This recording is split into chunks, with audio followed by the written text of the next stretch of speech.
Accusations are easy to make. Allegations are easy to wage.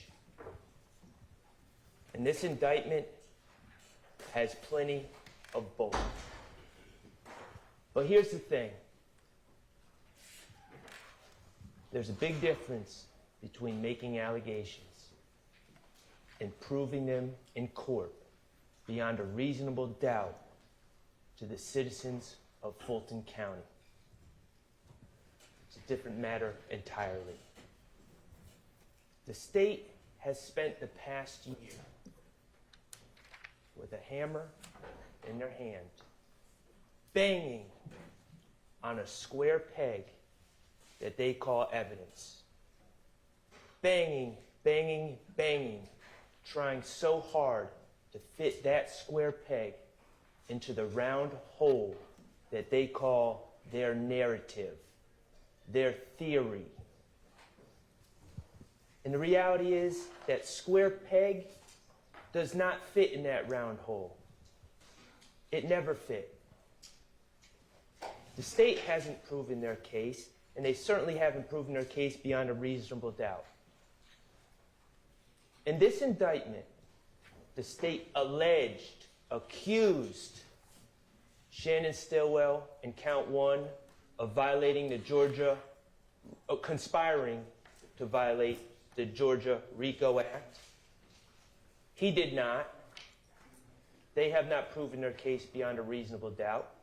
I'm going to ask you to find Shannon Stillwell not guilty. In count 2, the state alleged that Shannon Stillwell on January 10, 2015 shot and killed Donovan Thomas. He did not. The state hasn't proven their case beyond a reasonable doubt, and I'm going to ask you to find Shannon Stillwell not guilty of count 2. In counts 49 through 54, the state has alleged that Shannon Stillwell on March 14, 2022 shot and killed Shymel Drinks. He did not. The state has not proven their case beyond a reasonable doubt, and I'm going to ask you to find Shannon Stillwell not guilty. Good morning, good afternoon, ladies and gentlemen. I think I've made this abundantly clear over the past year. My name is Max Schardt, and I represent Shannon Stillwell. But that's not the entire story.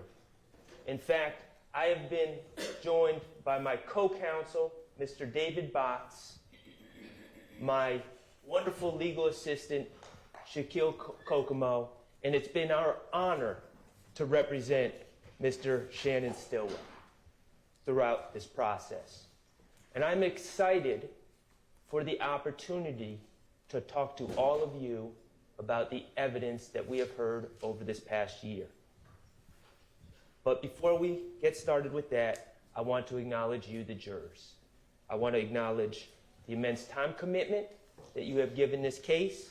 I want to acknowledge the sacrifice to your family, the sacrifice to your job, the sacrifice to your vacation plans. I want to acknowledge the patience that you have shown me and all the other attorneys, and I want to acknowledge the attention that you have shown this case. It's greatly appreciated.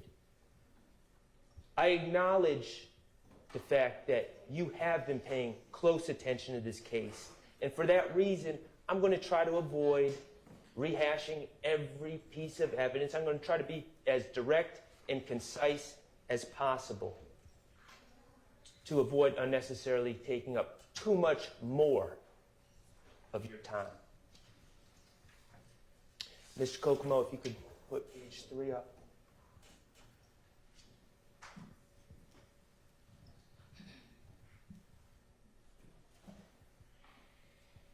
So, ladies and gentlemen, let's just get into it, okay?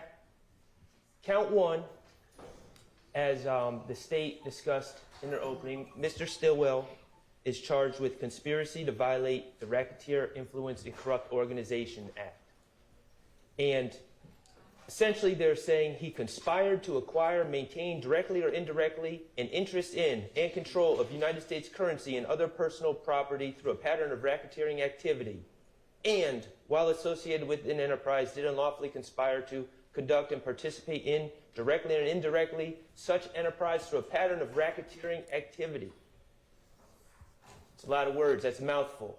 And we're going to get to talking about what that means, what it doesn't mean, how it applies to the evidence that's been presented in this case.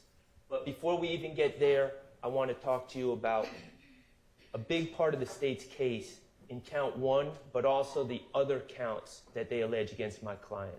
And that is the state's use of quote-unquote expert witnesses, more specifically the gang investigators that they have called. Mr. Kokomo, if you could put on page 4. They've called, as you probably recall, a gentleman named Belknap, Investigator Underwood, Investigator Dennis, Investigator Gaither, and Investigator Viverito. Some of those people they've called multiple times in this case. And I want to talk to you about how to analyze their testimony and what your duties as jurors are to consider how much weight to give the testimony of those witnesses, those quote-unquote self-proclaimed experts. You'll be given this jury instruction, 130-130, about expert witnesses, and I'm going to focus on the second paragraph. It says, you are not required to accept the testimony of any witnesses, expert or otherwise. Testimony of an expert, like that of all witnesses, is to be given only such weight and credit as you think it is properly entitled to receive. So, and Mr. Atkins talked about this in his opening a little bit, expert witnesses are just like any other witness, and you're going to be instructed on how to evaluate the credibility of any witness. Not just lay witnesses, but experts as well. And there's some factors that the Honorable Court is going to give you to consider in evaluating the credibility and evaluating how much weight to give these witnesses. Some of the factors are their manner of testifying, how they come across at the stand, how they act, their means and opportunity of knowing facts for which they testify, their interest or lack of interest in the outcome of the case. Are they biased? And their personal credibility as you observe it. Those are all factors you can consider when evaluating Investigator Gaither, Investigator Dennis, Investigator Viverito. So let's talk about the testimony and what we observed from the stand from these experts. I'd like to talk to you about their training. What did we learn about their training, all these experts? Well, we heard GGIA, Georgia Gang Investigators Association. We heard that a lot, about how there's 20 members. Remember? And we ask about what your training is, and they say, well, I go to the 2-day seminar every year. GGIA, there's 20 members. And then we learn who teaches at these seminars. Remember Detective Underwood? Remember Detective Underwood? And Detective Underwood was a nice lady, but she was sent up here on a fool's errand. They wanted her to testify about the intersection of gangs and music. And she clearly wasn't qualified. She knew almost nothing about music. But she said, yeah, I'm qualified because I think I did a 2-hour block a couple years ago on that. Okay. I think Viverito taught that class. Okay. So now Viverito is the teacher. So I asked her, I said, oh, very interesting. You took a 2-hour class a couple years ago in this subject, and that makes you an expert. Okay. Did you guys hear from any experts in black history, black art, any literature professors, anyone that has studied hip-hop, anyone from the hip-hop community, anyone from the community at large, when you guys all meet, the 20 of you, to talk about gang stuff at this seminar? Nope. It was just Investigator Viverito. Okay, what about scholarly reports? Nope, just Investigator Viverito. The more we ask these witnesses, these experts, about what their training is, what their background is, what their basis for testifying as experts and telling us how to analyze things, telling us what certain words mean, telling us what's gang-related or not, telling us what's relevant and what's not. It all stems from these meetings, this echo chamber that they have, where they hear from no one else, no outside voices at all. And they all call each other experts. And they even created an association to look official. Talk about their manner of testimony, or testifying, excuse me. Think about Lieutenant Gaither when she was on the stand. Remember when I was allowed to ask questions? I tried to ask her some questions when they weren't vague. Did she really want to answer my questions? You know, you see on direct with the state, back and forth, it's like a tango. Yeah, it's like a script. And then I get up, or another defense attorney gets up to ask questions. Can't get a simple answer for anything. What color is the sky? Oh, let me tell you about the FedEx video. Just commentary, commentary, commentary. Same thing with Investigator Viverito. Just unnecessary commentary. Avoiding answering questions that I ask. Clearly, Investigator Dennis was doing the same thing. He's out of here. He was sent home. Consider the manner that they testify and how much weight and credibility they really have in this matter. Think about their interest and lack of interest in the case, also known as their bias. Mr. Kokomo, would you put up Mr. Williams 70A for me?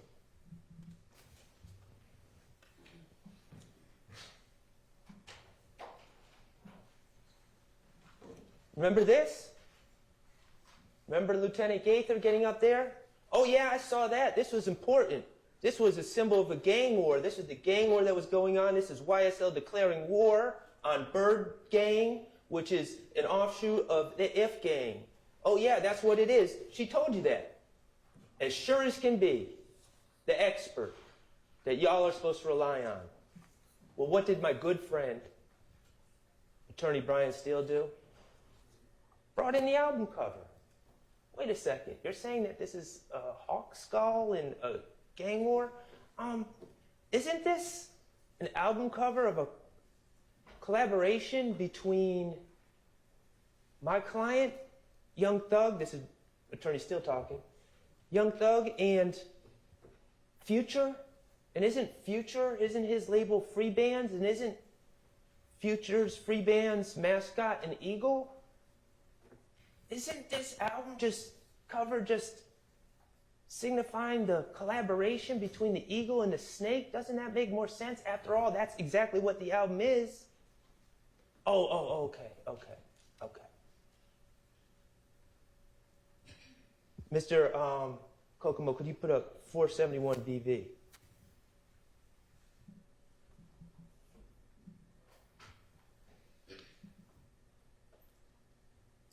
Remember this?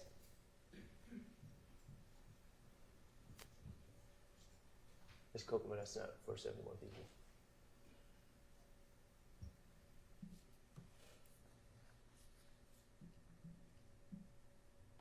And actually, could you put up 471 VVA first?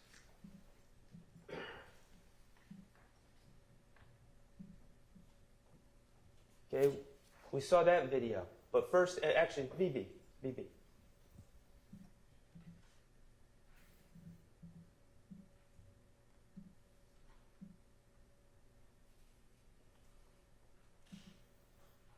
Investigator Viverito brought this into evidence, said this was one of the social media posts that she pulled. Remember that? When she wrote no reports about pulling social media, we have no idea what she looked at, what she didn't. She just determines what's relevant. Not us. Not you. You don't get to see that. She determines. Remember? This came into evidence.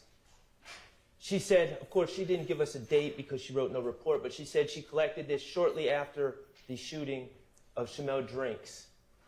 I run with... What you saying? I run with cold-blooded killers. Blooded killers. And that's Quindarrius Nichols. That looks pretty bad. Looks bad. It's posted a day after this killing, and it's a post, and clearly that's what it says. No other explanation. And then what do we find out later? What do we find out later? Could you put on 471 VV? Could you play it, Mr. Kokomo? We find out that this was part of a post, a story that had a bunch of different posts about fear of roller coasters, about being sick, a whole bunch of different things. And then we finally get to the part where it has the lyrics from Young Boy Never Broke Again, right? Let's watch.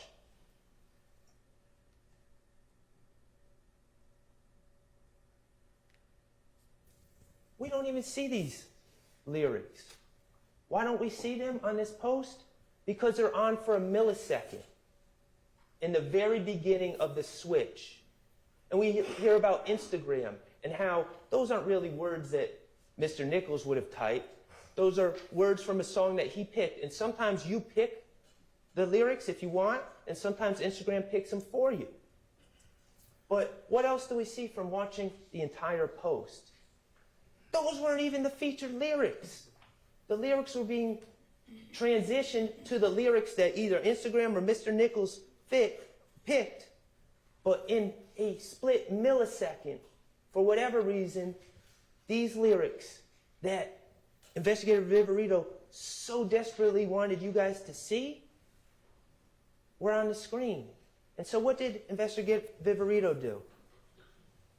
She gets the post.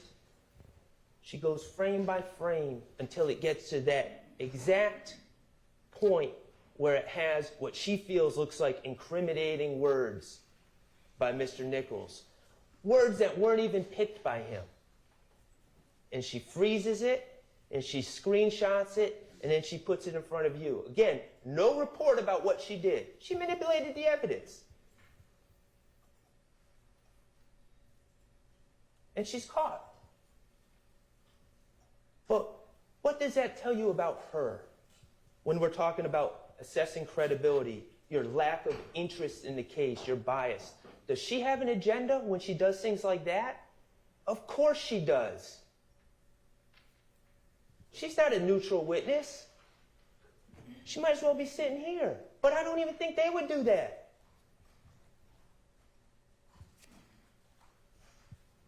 Personal credibility as you observe it.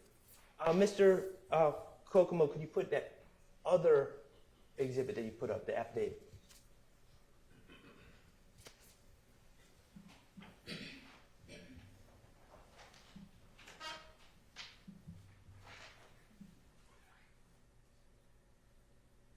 .530 VV, this was the affidavit. Remember we learned about affidavits, and Investigator Viverito was looking into the assassination attempts that she was of Mr. Rashawn Bennett in the jail. And she wanted to search Jeffrey Williams' home, right?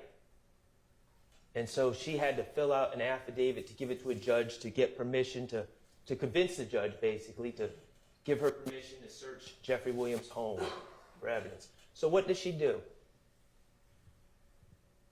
She finds a conversation, a text thread, where Mr. Williams says, YSL rule the world, kid, 24M on an N head.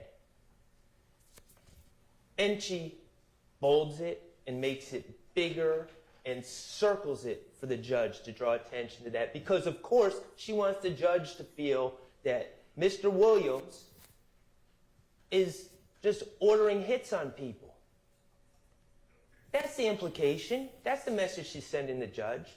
And here I am. I know about Jeffrey Williams 3 and Jeffrey Williams 4 that Mr. Steele brought in, about the day before this text thread about Lil Uzi Vert putting a $24 million diamond into his own forehead, and Jeffrey Williams thinking that's funny, and that conversation happening, and this having nothing to do with ordering hits on anyone. And here I am. I say, oh, let me confront Investigator Viverito with this. And what was my point, really? What should have happened? Oh, yeah, I misinterpreted that. You're right. And then I would have been Mr. Smart Lawyer and say, see, jurors, Investigator Viverito doesn't always know what she's talking about. She misinterpreted that one when she's telling you what my client means when he says things, what other people mean when they say things. Investigator Viverito doesn't know. She makes mistakes. That's what I thought was going to happen. But what happened? Something far darker. Investigator Viverito sat in that chair and said, she doubled down. And she said, you know what? Even knowing what I know now about 24M on an N's head, even knowing what I know now, I would still put it in that affidavit. That's all I needed to hear. Yeah, I would mislead a judge. Yeah, I would lie in an affidavit. Yeah, I would cheat because I'm that invested in this case. I'm that invested with taking these guys down.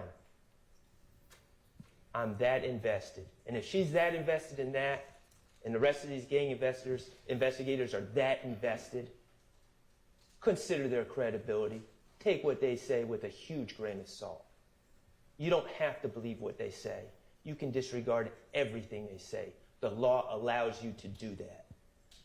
When they say, oh, this is a hybrid gang, and they can't even explain what that means or why it's classified as a hybrid gang, and it's just something that they come up with at their little private meetings every year at these 2-day seminars where they don't get input from anyone else. You don't have to buy that. It's not a hybrid gang.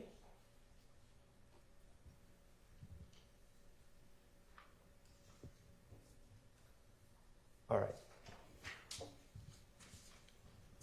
Let's start talking about count 1. Mr. Kokomo, if you could put page 14 up for me. And I did not envy Mr. Atkins because this is very complicated to even discuss. But essentially, the way I'm going to try to break this down is that the state needs to prove all elements of this case and all elements of this charge beyond a reasonable doubt, each and every element. And I'm going to focus on 2 different aspects as it relates to the case against Shannon Stillwell, this RICO case, count 1. The knowing and willfully conspired with one or more others to participate in the enterprise through a pattern of racketeering activity. So that's the first thing we're going to focus on, whether it's been proven beyond a reasonable doubt that Shannon Stillwell knowingly and willfully conspired to participate in the enterprise through a pattern of racketeering activity. Knowingly and willfully. Not he was just there, not he just hangs around. Knowingly and willfully conspired. And then the second part that we're going to focus on a little bit later is number 6 and 7. That someone committed, or that the state has proven beyond a reasonable doubt that someone committed an overt act to further the criminal objective of this conspiracy. So, thank you, Mr. Baker. So when we're talking about the question about whether Mr. Stillwell knowingly and willfully conspired to basically take part in racketeering activity, a pattern of racketeering activity, I think we have to look at this whole case in context. I think we have to consider the origin story of what everyone's calling YSL, whatever you want to call it. The state seems to suggest that a bunch of people all came together to commit crimes. Just a big conspiracy. We're all going to come together and we're going to be a racketeering organization. That's not the case. Now, let me be clear. Of course, crimes were committed. Crimes were committed by people with YSL tattoos on their face. Crimes were committed by people that use YSL emojis on social media. Crimes, I'm sure, were committed by people that use the word slap. But that's not the issue here. The issue is whether Shannon Stillwell knowingly and willfully conspired to be part of this RICO organization.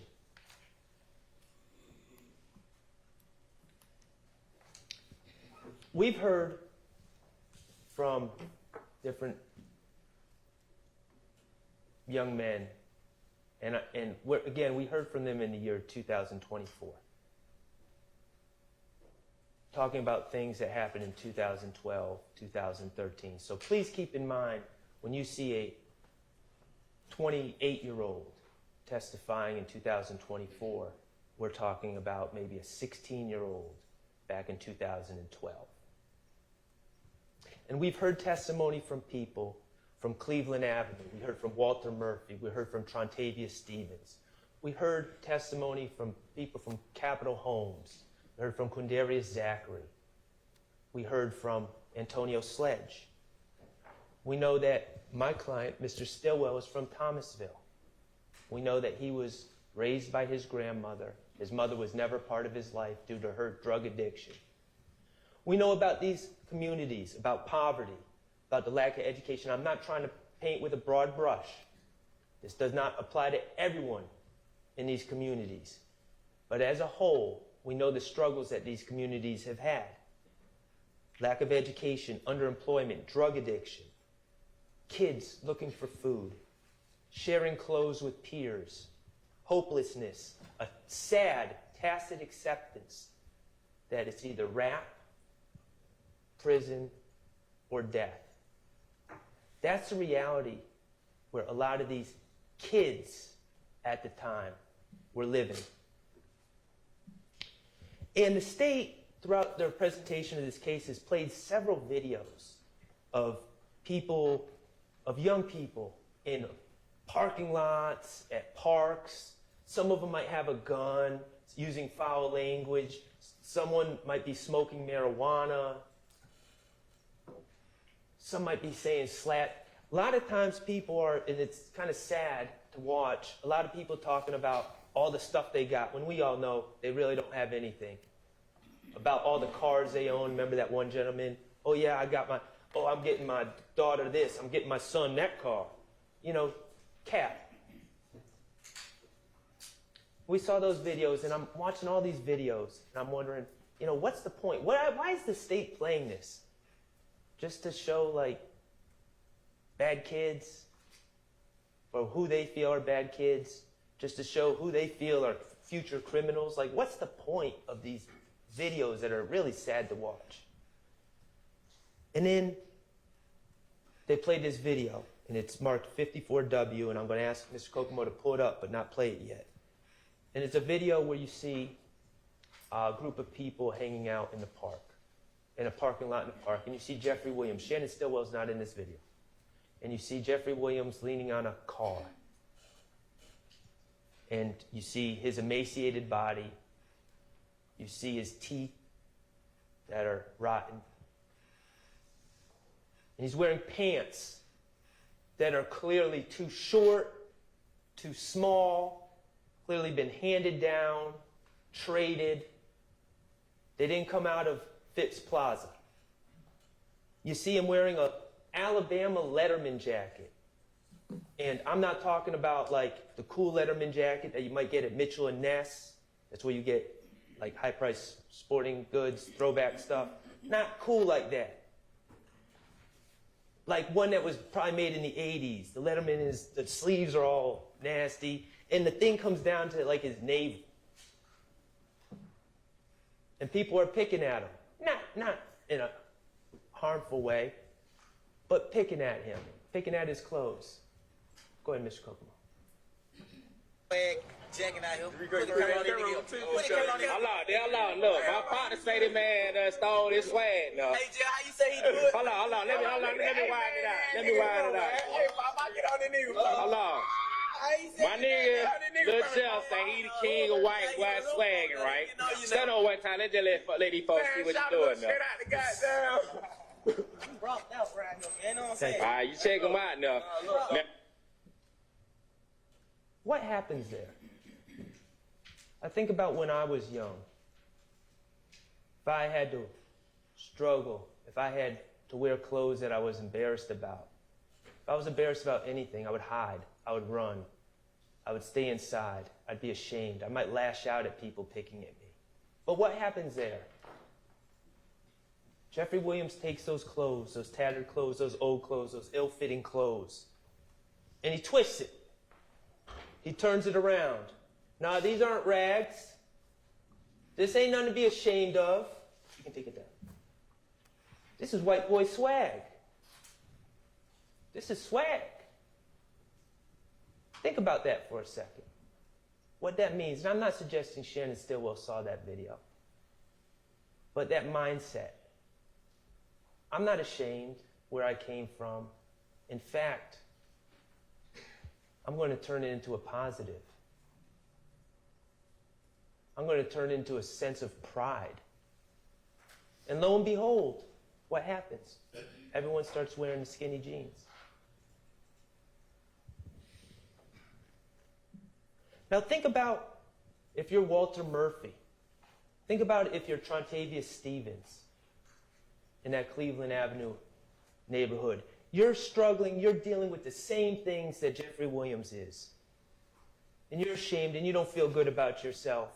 But then all of a sudden you see someone with confidence. Someone that's not ashamed. And all of a sudden, you know what else? They can rap. And people are starting to pay attention. And the shows start being booked. And 1 second it's around the corner. Next second it's up the street. And then all of a sudden it's downtown Atlanta. Think about the pride. If you have nothing and you see someone that you know making it, and making it on his terms with that level of confidence. Now think about if you're Shannon Stillwell, raised by your grandmother, facing many of the same issues that Jeffrey's talking about, that he's rapping about, that these young men in Cleveland Avenue are facing. Many of the same challenges. And then you also want to be a rapper. And all of a sudden, this person that you can identify with, this person that has the confidence you wish you had, this person that's taking everything negative and turning it into a positive. And then he raps too. And it's all blowing up in your backyard. And you want to be a musician. And you want to go into the studio. And you want studio time. And you know Jeffrey Williams and his friends have studio time. Because now they have backing. And studio time ain't cheap. And you want connections. And you know he has connections. And you know those connections have paid off. B Slime, we know he's been on songs with B Slime. Vito, a songwriter for 300 Entertainment. Dolly, Rooney Lee, a signed artist. Shannon's been on songs with him. If you're Shannon Stillwell, isn't that exactly where you'd want to be? Isn't that exactly who you'd want to associate with? Not to conspire to violate any RICO laws. You want to be there because he's doing what you want to do and you are identifying with him.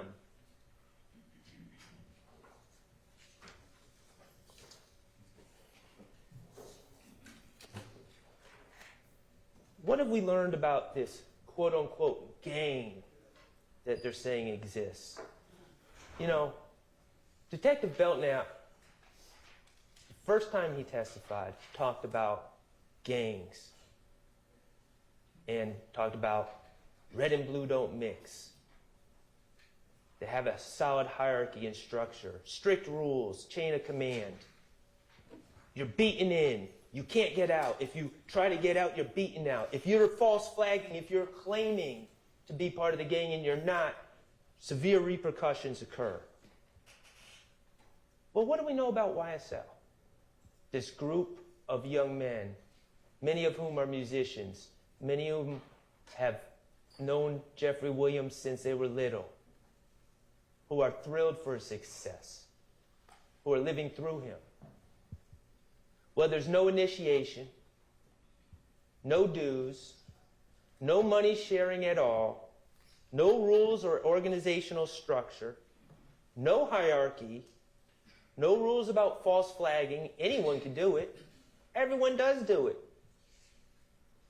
People all over the world wiping their nose. It's not false flagging because it's not a gang. When LeBron James does it, he's not false flagging because there's no gang. He's showing he identifies with the movement. He identifies with the confidence that Jeffrey Williams shows. He identifies with turning negative into positive. There's no gender rules in YSL. And there's no exclusions. You're a square, you're in. Sure. Whatever you want. You're a blood? Yeah, you can hang out. You're a Crip? Yeah, you can hang out. You're not affiliated at all? Yeah, you can hang out. You an athlete? Sure, you can hang out. You a musician? Yeah, you can hang out. You a nerd? Yeah, you can hang out. No one sent anyone away because it's not a game. It's not exclusive.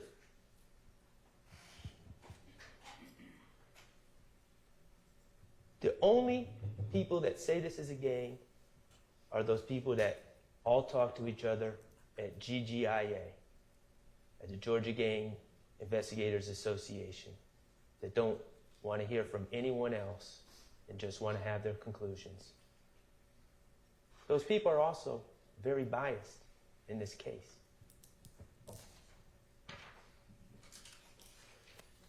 So, has the state proven that Shannon Stillwell knowingly and willfully conspired to participate in an enterprise through a pattern of racketeering activity?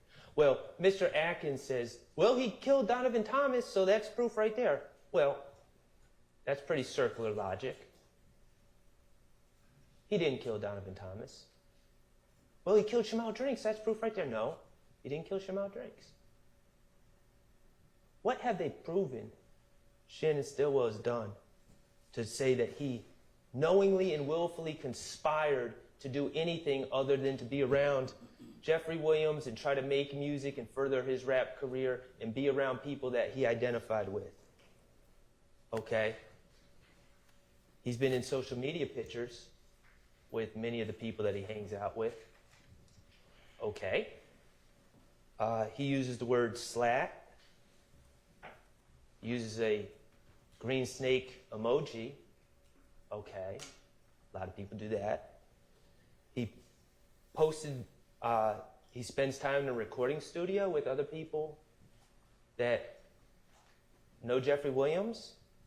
Yeah, of course he does. He makes rap videos and posts them online. Yep. Are his friends in the videos? Yep. He uses hand signs such as wiping his nose. Yeah. Post video.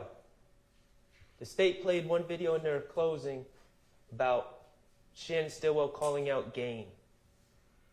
Look at the bottom of that video. What's it say? Baller alert. Shannon wants to be a rapper.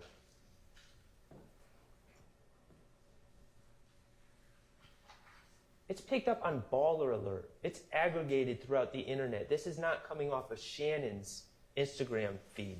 This is national. Think about how many eyes are seeing that. Someone that no one knows calling out, trying to pick a fight with a well-known rapper. The Game. It's exactly what any music person Not necessarily a lawyer. I wouldn't tell Shannon to do that. But it's exactly what any music person would tell Shannon, who's trying to make it in the rap game. They would tell him to do exactly that. Get noticed. That doesn't mean he's knowingly and willfully conspiring to be part of any RICO organization. Mr. Kokomo, will you please put up page 13?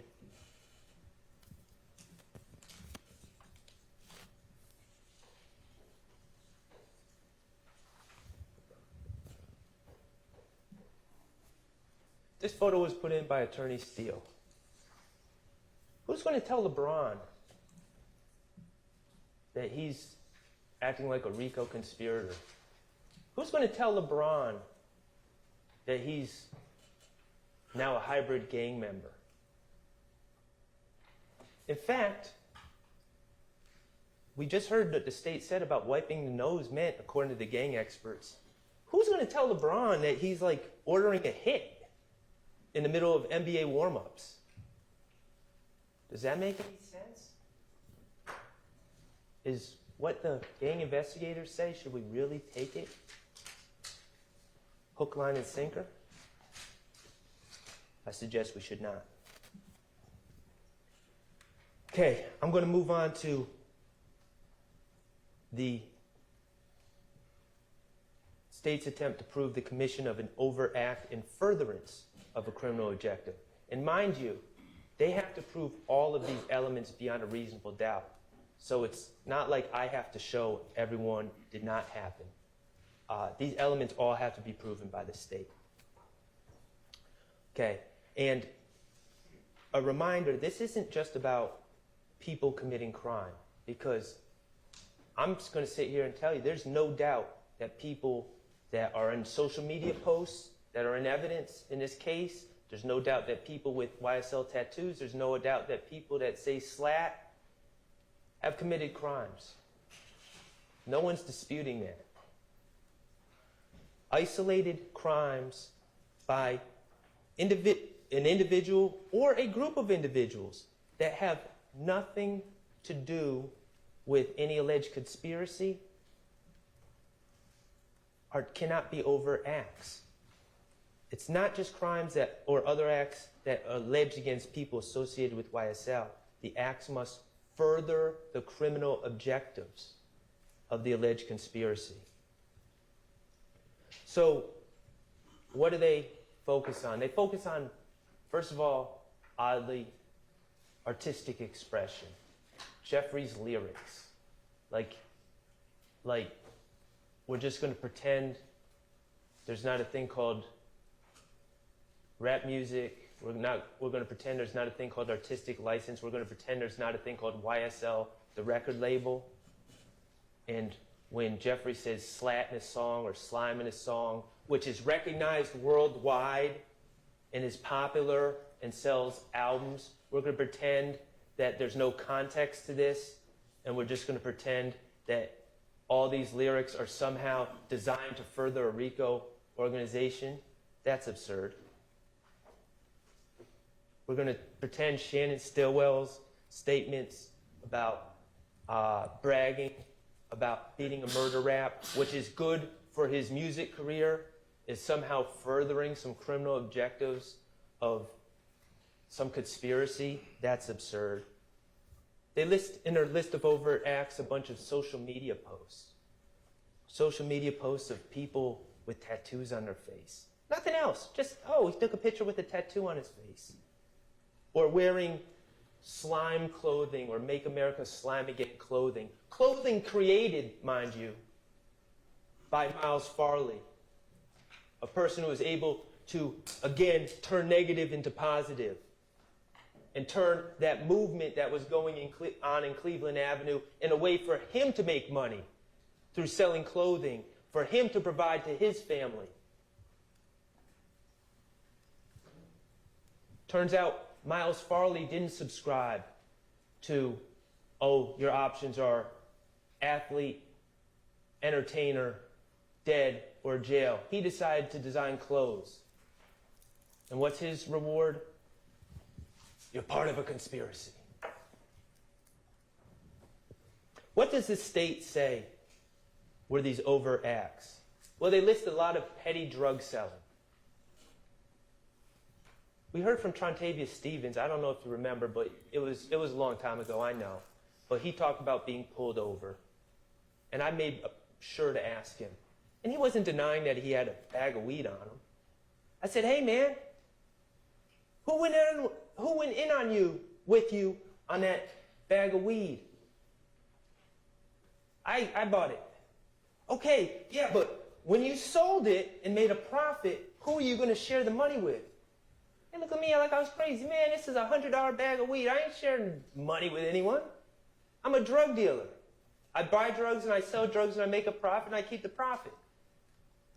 What evidence have we seen at all that any of this petty drug dealing had anything to do with furthering some criminal enterprise? It's isolated acts.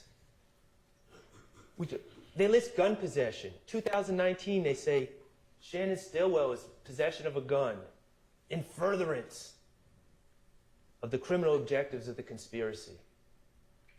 Man, we have heard ever since Shannon Stillwell was falsely accused of killing Donovan Thomas in 2015 about people shooting at his head, people shooting at the car he's in. People are trying to kill him. And you think he's possessing a gun as some furtherance of some conspiracy? Does that make any sense? He's trying to survive. The murder of Jamari Holmes, tragic event, horrible, complete waste of 3 lives. Jamari Holmes, Rodelius Ryan, and Mr. Blaylock, 3 teenagers, senselessly, all lose their lives to varying degrees. Jamari Holmes obviously loses his life in the most real sense. Absolute tragedy. No one's going to say otherwise. It's listed as an overt act in furtherance of furtherance of the criminal objectives of the alleged conspiracy. It was like a 15-year-old doing something incredibly stupid. What objectives was that furthering? It wasn't. It's an isolated act committed by someone who screams out YSL and screams out SLAT. But that doesn't mean it's furthering any conspiracy. We hear about Jaden Myrick. First of all, who the heck is Jaden Myrick? I know they put him on this indictment like to try to say, oh yeah, he's a co-conspirator in this too. But they're the ones that put his name on this indictment. What have we heard about Jaden Myrick? We ever hear about Jaden Myrick ever meeting Shannon Stillwell? Do we have any indication that Jaden Myrick knows Shannon Stillwell? What about Jeffrey Williams? Any indication that Jaden Myrick knows Jeffrey Williams? Who the heck's Jaden Myrick? But some dope in the jail that's looking to make money by doing something incredibly stupid and attacking Rashawn Bennett. So he calls another dope, and they come up with hatch their own little plan, but it has nothing to do with some broad conspiracy that Shannon Stillwell willfully and knowingly joined. We heard about jail calls. They're all listed as overt acts. Quindarrius Dorsey calling Antonio Sumlin. Hey, I want you to attack some guy named, Victor Meadows, I think his name was. I can't even remember the guy's name. Had nothing to do with this case. And Antonio Sumlin's like, what? And he's like, okay, man. And he hangs up the phone and doesn't do anything about it ever again. Is that furthering a conspiracy? And this was the coup de grace. Christian Eppinger has an armed robbery arrest warrant out for him. And the police jump out on him, unmarked police, and say, get down, boy! And he has a gun, and he gets into it with the officer and shoots. And runs. And then another officer shoots at him, and he shoots back, and he continues to run. Somehow the state is alleging that Christian Eppinger, no one else is there, no one's saying, hey, Christian Eppinger, do this for YSL. Christian Eppinger trying to avoid arrest, trying to stay free, completely isolated from anything else going on in this case. Somehow Christian Eppinger doing that making that idiotic decision to shoot an officer to avoid being arrested, somehow that is in furtherance of some conspiracy that Shannon Stillwell knowingly and willfully joined? Doesn't make any sense.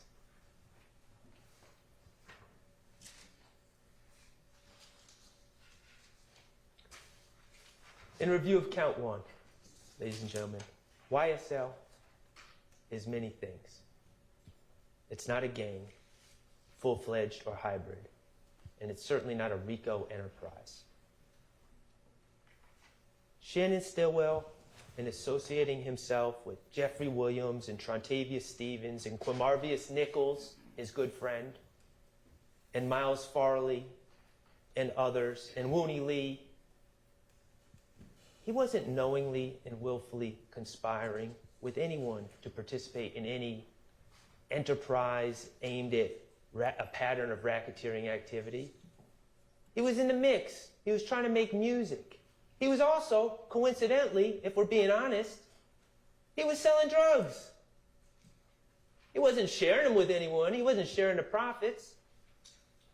He was selling drugs and trying to make music. And he was around the right people to be trying to do that with, because those connections were going to, in his mind, further his music career, which is what he wanted. And no overt acts were ever committed in furtherance of any conspiracy that Shannon Stillwell knowingly and willfully joined. The state has to prove every element of that charge beyond a reasonable doubt. They have failed. There is reasonable doubt. It's not true. And your verdict on count 1 must be not guilty. Let's talk about count 2. Mr. Kokomo, if you would, pull up page 21.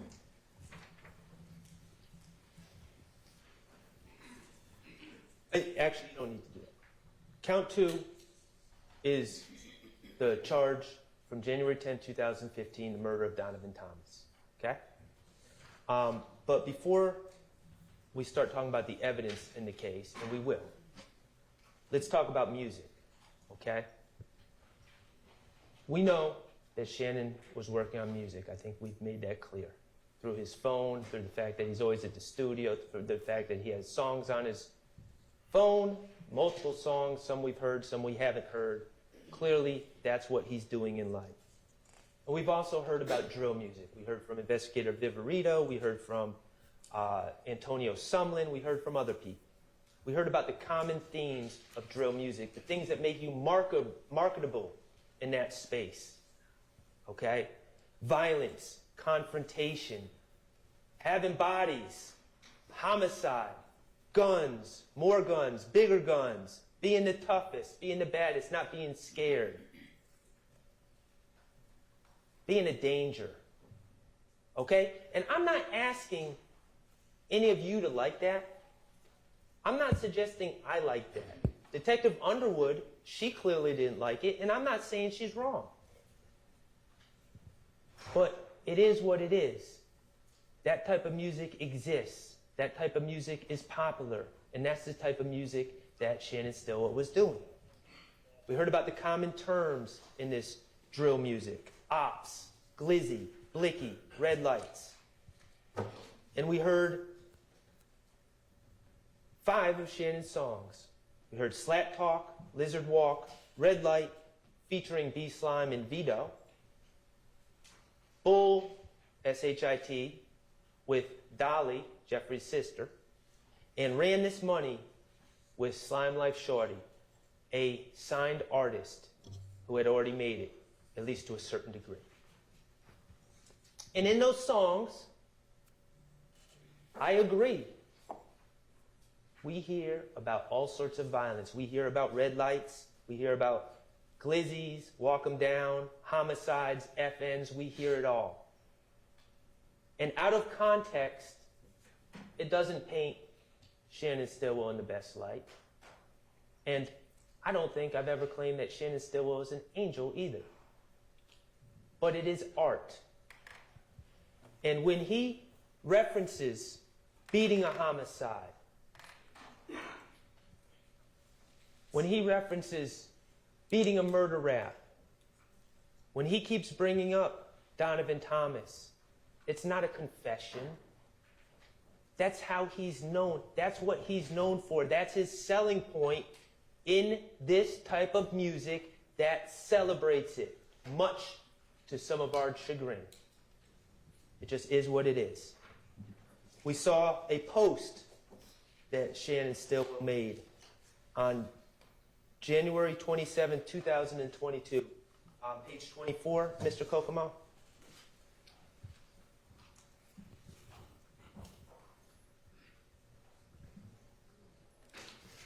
And this is the untranslated version, but I'm not hiding from it. The translated version says peanut stone grave. But what does it say? I fell off 100 times, 100 times I bounced back. Life size, hashtag life size lizard. Lizard, what he's rapping under, lizard walk. Okay? And it says Manny Tumpa de Piedro. What's he talking about here? Fell off 100 times.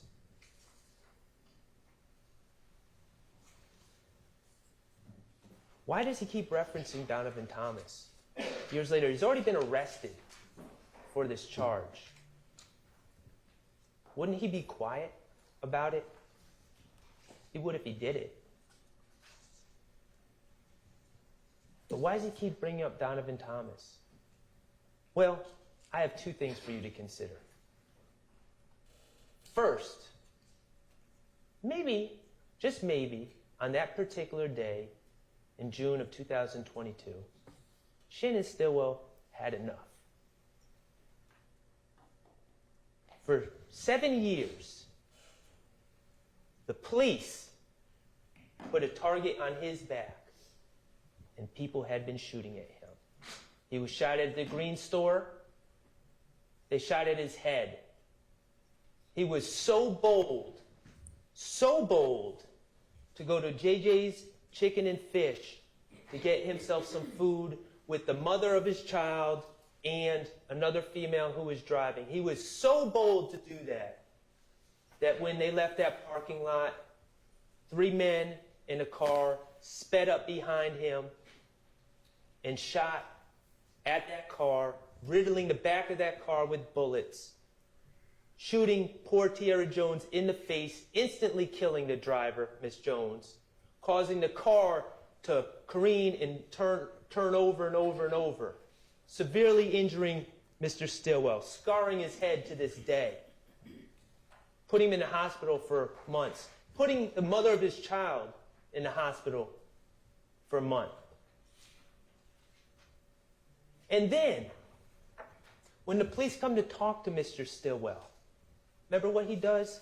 He feels bad about the situation. He feels awful. He asks the officer, can I write a letter of remorse to Tierra Jones's family? And he does. And then the officer says, well, can you talk to me about the case? And know what he does? He talks to the officers about the case. And he gives names. He gives names of the people that he feels were in that car, that red car that sped up behind him, tried to kill him, and killed Tierra Jones. He gave up those names.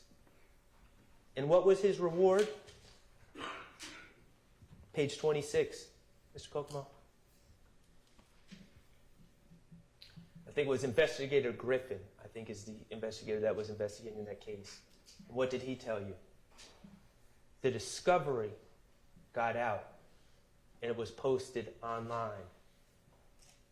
And the fact that Shannon Stillwell had dared talk to the police to try to help solve the senseless murder of an innocent woman was broadcast on Instagram and social media. And people were chastising Shannon Stillwell and coming at him on social media and in real life over the fact that he was made such a ridiculous decision as to try to bring justice to Tierra Jones's family. That was his reward for that. So yeah, people shooting at his head, narrowly missing at the Green store.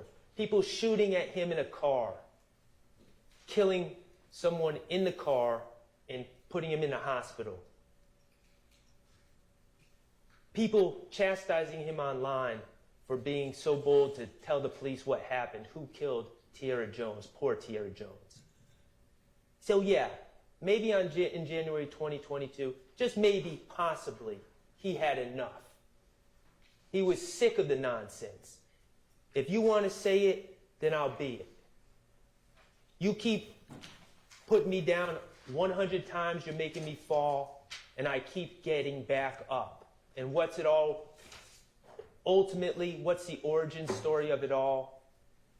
The death of Donovan Thomas. That's how it started. It doesn't mean he did it. That's how it started. That's why he has that target on his back. There's another possibility as well. Mr. Stillwell is just a kid who was raised by his grandmother in Thomasville. Nothing more, nothing less. But all of a sudden, he was known as a tough guy behind this. Wasn't true, but that was the public perception. That was the persona that was thrust on him. And maybe, while he was sick of it, sick of being shot at, sick of being chastised, sick of being threatened, maybe also a calculation was made, you know what? If they're going to keep shooting at me, I might as well lean into this a little bit. That does have traction in the streets. That does have traction in the music industry.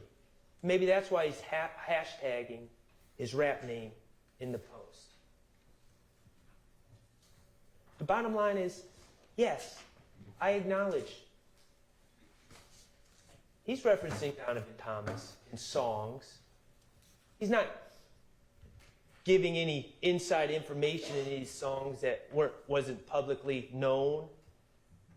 Remember, he had been arrested. He'd been at prelims. He knows what the case is about. He's heard testimony about the case by this time, by the time he's making his songs. So he's not sharing any information that only the killer would know. Of course he's not, because he's not the killer. But maybe he is leaning into the bad boy image a little bit. But here's the thing. You might like my explanation or not. But could you put on 27, please? But let's just think. If songs were confessions, what would that really mean? Could you put on 28? Remember that song, Homicide by Lil Woody, Kenneth Copeland? Who played the role of the assassin? Threat, Trevante Turner. You watched the video. I don't think we need to watch it again. Who gets killed? Someone who looks like Donovan Thomas. Who put money on his head? Kenneth Copeland. If songs are confessions, then Kenneth Copeland is confessed. He hasn't been charged. He's not sitting here on this indictment. So maybe songs are just songs. And posts are just posts. So let's talk about Donovan Thomas and some of the evidence in this case. Eyewitnesses. Who did we hear from? We heard from Reginald Hendricks. He was a gentleman that was shot. He was standing near Donovan Thomas. He didn't identify anyone. We heard from two witnesses, two people that were in the barbershop, working the barbershop. They heard shots. They ducked. They described what happened afterwards. No one identified anyone out of those two witnesses. We heard from a man named Sammy Davis, an older gentleman who lived across the street, who knew Donovan Thomas. They called him Car Wash. He washed Donovan Thomas's car. He didn't see anyone in the car. That was his testimony. And then we didn't hear from, but we heard about someone named Spencer Wright. Well, actually, we heard about someone named Nicholas Robinson. What did we hear about Nicholas Robinson? And Investigator Thorpe talked about it, and definitely District Attorney Sprinkle talked about this as well. What did we hear about Nicholas Robinson? We heard about Nicholas Robinson September of 2015. He was being arrested for felony theft and a probation matter. And when he's being arrested, and when I say he's being arrested by the Atlanta Police Department, by an officer, and he's hours away from having, what I like to talk about, the Fulton County Blues. He's hours away from having that blue jumpsuit on, right? And what did we learn that Nicholas Robinson did? He said, "Whoa, you guys arrested me. I want to go talk to a detective about a case." So they take him to Thorpe. He wanted to talk to him about the Donovan Thomas homicide. They take him to Thorpe, and Thorpe starts to interview him. Okay? And Nicholas Robinson claims he's at the scene and starts talking to Investigator Thorpe about what he saw. And that would be hearsay to talk about because he didn't testify. But we also heard that in the middle of that interview, Lieutenant Gaither was there. And she's doing research into the background of this Nicholas Robinson. And what does Lieutenant Gaither realize? Wait a second. This man who's saying his name is Nicholas Robinson, this man is telling Detective Thorpe his name is Nicholas Robinson, his name is actually Spencer Wright. So she goes and tells Thorpe. And what does Thorpe do? He's interviewing someone about what they allegedly saw in this high-profile case, and this person has just lied to him about his name. What does Thorpe do? He continues to interview him. And in the very next day, he goes out and takes warrants on 4 people, including my client. Then we hear about DA Sprinkle taking over this case in the investigation in early 2016. And him seeing this mention of this Nicholas Robinson, who was really Spencer Wright, and where he said he was when he witnessed events. And we hear about DA Sprinkle getting the surveillance and checking into it and talking to Spencer Wright. Where did you say you were? On what bench? Where? Circle it on his picture. And about how he went to look at the surveillance himself. And what did he see? An empty bench. Spencer Wright not only lied about his name, but he lied about a lot more. But know who he duped? Detective Thorpe. We're going to get back to Spencer Wright in a minute. We have no ballistics from the Donovan Thomas case, no DNA or fingerprints. We have an infinity car, which we will talk about in a minute as well. But essentially, this case, this Donovan Thomas case, comes down to 2 witnesses. And in my opening, I warned you all about people wearing the Fulton County Blues. That was the theme of my opening. Because as it's played out, it turns out Rice Street is a disgusting, horrible place. Being locked up anywhere is awful. And there are people who will lie on other people to stay out of Rice Street. You don't believe me? Spencer Wright, Nicholas Robinson. He's the proof of concept right there. Getting locked up, wants to talk to the detective, and then completely makes things up. And the next day, warrants are being signed. This is not some theory that I have that people lie to get themselves out of trouble. It's proven. Spencer Wright did it. He's not the only one who did it. So the state has these two witnesses, Quindarrius Zachary and Kenneth Copeland. Those are the two witnesses. And I've been doing this long enough. They're horrible witnesses. They're liars. They have every reason to lie. They have every motivation to lie. They are inconsistent. They tell different stories every time they talk about the things they talk about. The state knows they're horrible witnesses. But here's what happens. In closing, the state says, they're not our witnesses. We didn't choose those witnesses. They're Shannon Stillwell's friends. He chose those witnesses. That's their line. They might not use it now because I already said it. But that's their line. But let's think about that for a second. That's not their witnesses? First of all, they're the ones that called them to the stand. But that's not their witnesses? Look at this indictment. 28 names. Quindarrius Zachary? Is he on this indictment? No. Kenneth Copeland? Is he on this indictment? No. Are any of us going to really sit here and pretend that if the state was really being honest about who to charge about the events in 2015, 2014, 2015, that Kenneth Copeland wouldn't be on that indictment? Kenneth Copeland was a one-man crime wave in 2014, 2015. Yet, he's not on this indictment.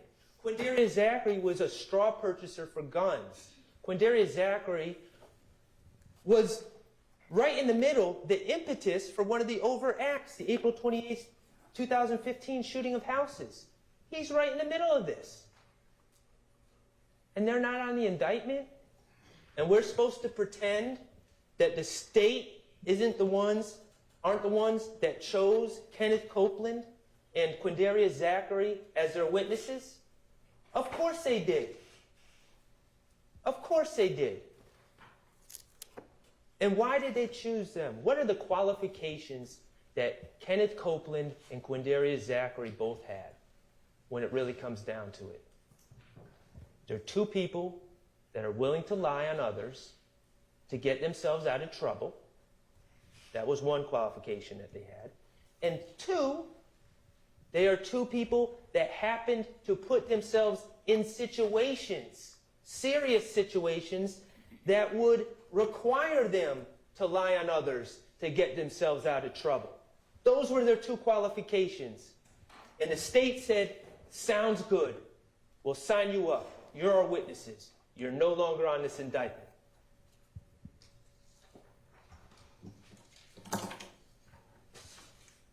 Let's talk about Kenneth Copeland's credibility. So use the same tests you do for those quote-unquote expert witnesses. What's his bias, his motive? How's he come across on the stand? What are his motivations? Well, we know he really hates jail. That was clear. I submit to you that it seems that not only does he hate jail, but he almost has a mental disorder about, he literally said, I'd rather die than go to Rice Street. That's extreme. He's told us, I would do anything to stay out of jail. I would lie on anyone to get myself out of trouble. He has his own term for what he does, the finesse. He really hates jail. What else do we know about Kenneth Copeland? Well, we know about, I'm going to ask y'all to think back and remember this when he was on the stand, a case, 21 CP 197618, State of Georgia versus Kenneth Copeland. Remember that? When he was actually in jail, and he picked up another charge because he claimed that a jail worker attacked him and sprayed him with OC spray for no good cause. And he brought charges, or tried to bring charges, against this poor jail worker. What do we know? The surveillance from the jail was pulled. The investigators looked at it, as they should. Even Kenneth Copeland, a known liar, when he makes allegations against the police, yes, it should be looked into. And it was. And what did they find? No OC spray was emitted. In fact, the officer that was accused didn't even have OC spray on them at the time. So what happened to Kenneth Copeland in that case? Well, he was charged with false statement and false report of a crime. 2 felonies, excuse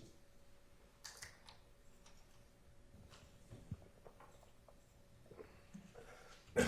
So as a result of his lie, he gets charged with these 2 felonies. False statement and false report of a crime. And it's pending, and it's pending, and it's pending. Then all of a sudden,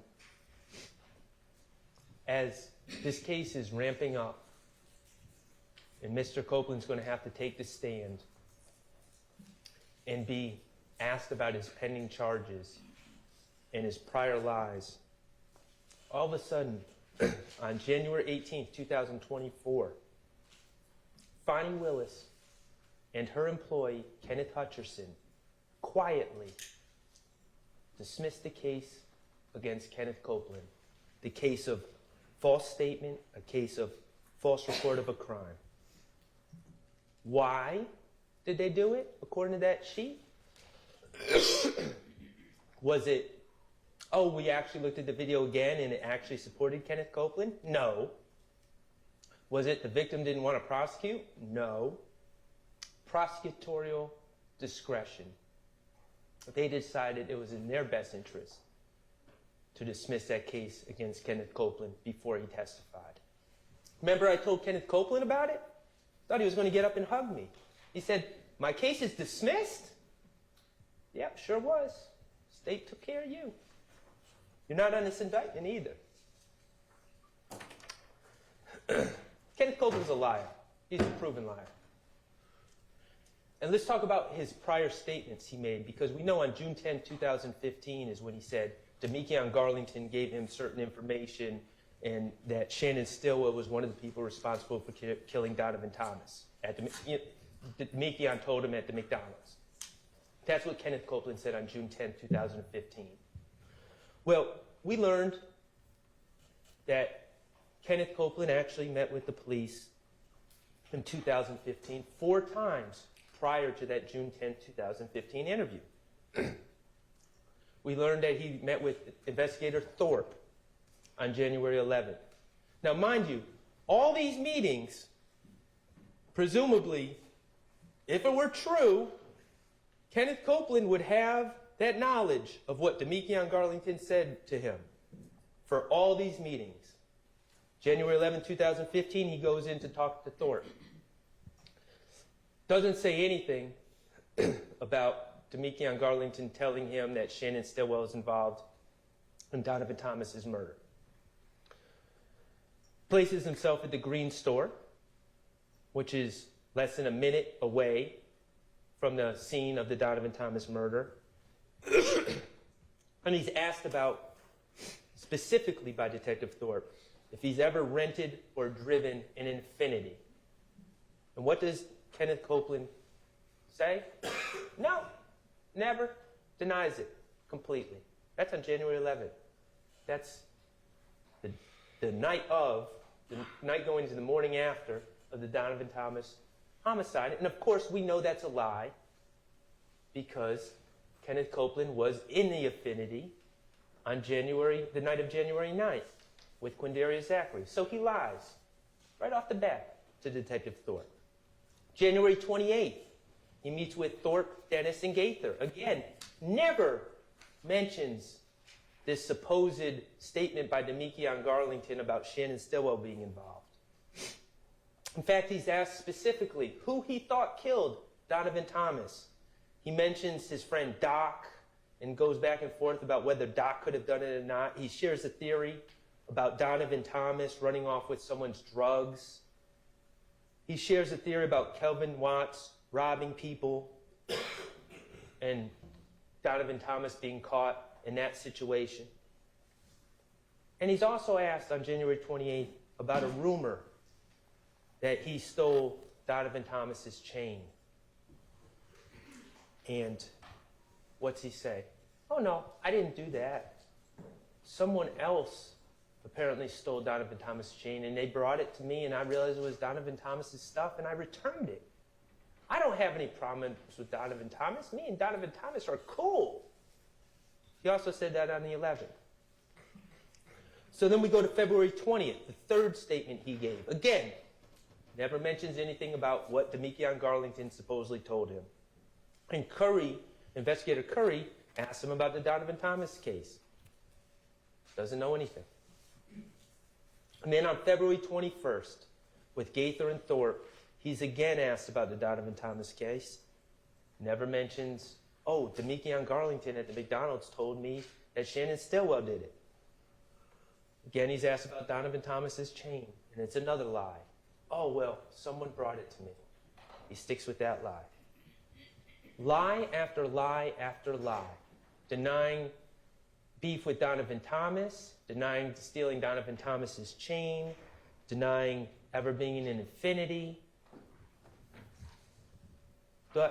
Those are the statements that Kenneth Copeland gave leading up to June 10th, 2015. Could you put on page 33, Mr. Kokomo?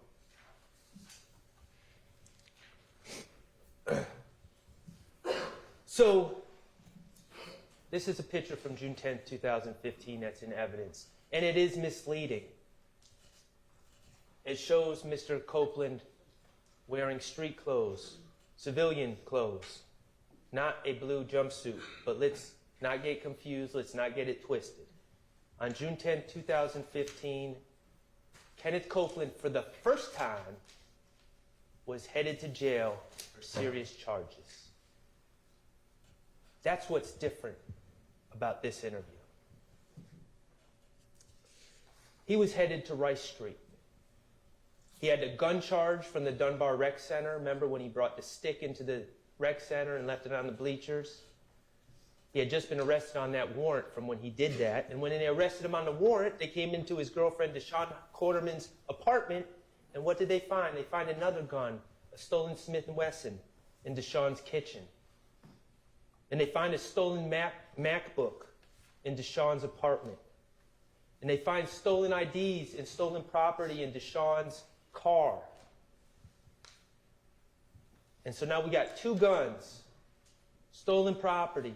Oh, and then the police are saying, oh, this stolen property, it's linked to auto breakings that have happened in your neighborhood. So he's got guns, and he's got a federal agent in there as well, Agent Cunningham, who's talking about these cases going federal. He's got a lot going on. And promises are made. Well, let's talk about the threats first. And all these officers say, oh, I wouldn't threaten him. I wouldn't threaten him. I threaten no bodily harm on him. I'm going to tell you. Max Schardt said this here today. Y'all threaten to punch me in the face anytime. But don't threaten to put me in prison for 25 years, no parole. That's a real threat that gets my attention. You can punch me. But the state and the police act like statements that Agent Cunningham made, like, you're an armed career criminal. We got you dead to rights. You're facing 15 plus 10. That's 25. No parole. You're not going to get out till you're 48. And that's not even including the conspiracies. You won't see your children till you're 48.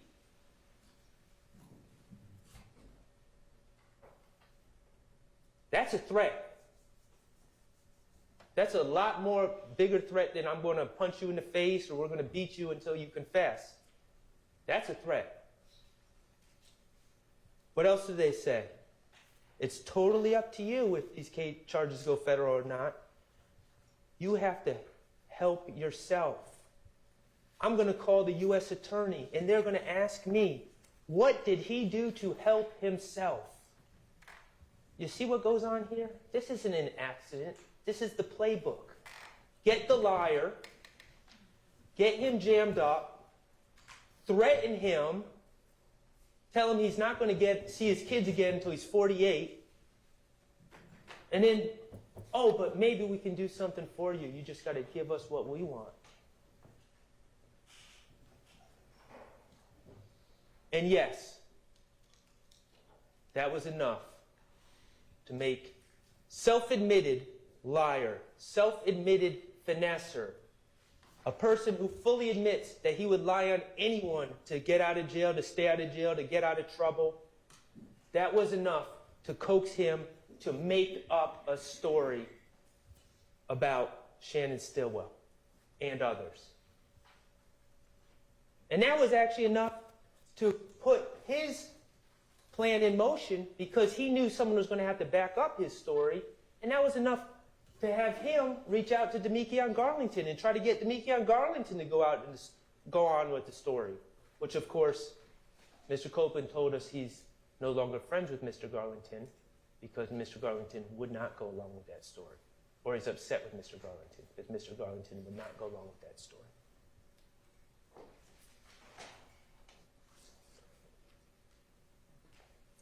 Maybe you say, Max, we get it.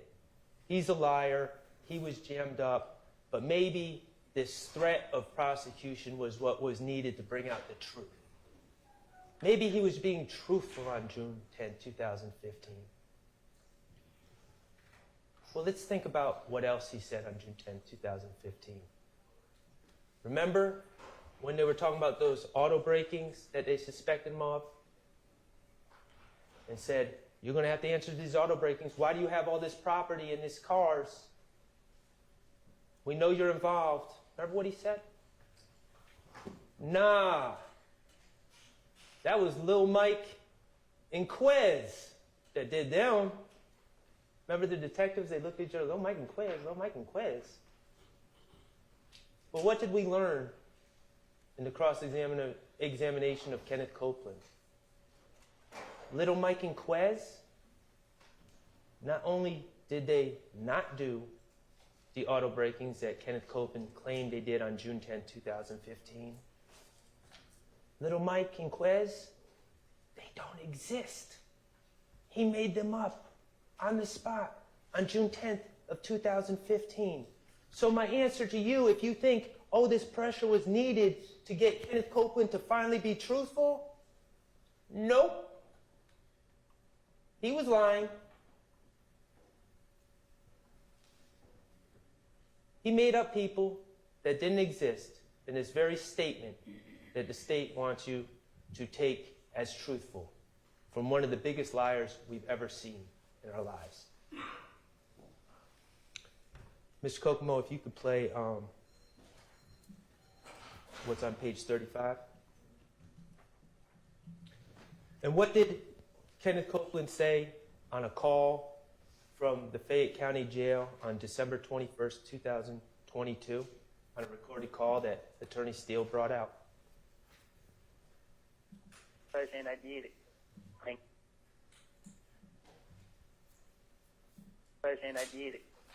got nothing to do with it. I lied on to it because, you know what I mean, I found out that he I can't say that, I can't say that on the phone, but, you know what I mean, it's some shit happened between me and him back then.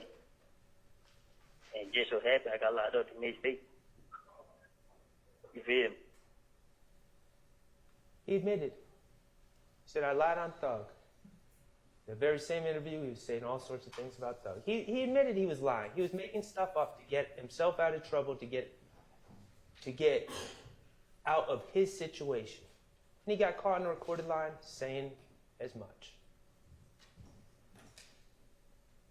Ladies and gentlemen, Detective Thorpe fell for the finesse.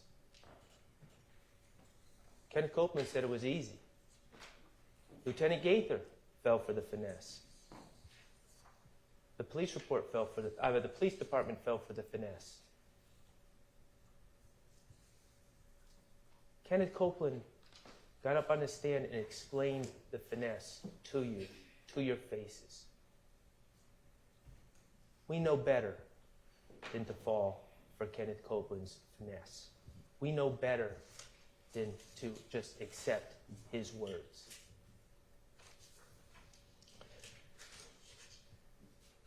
Mr. Kokomo, if you could put on page 36.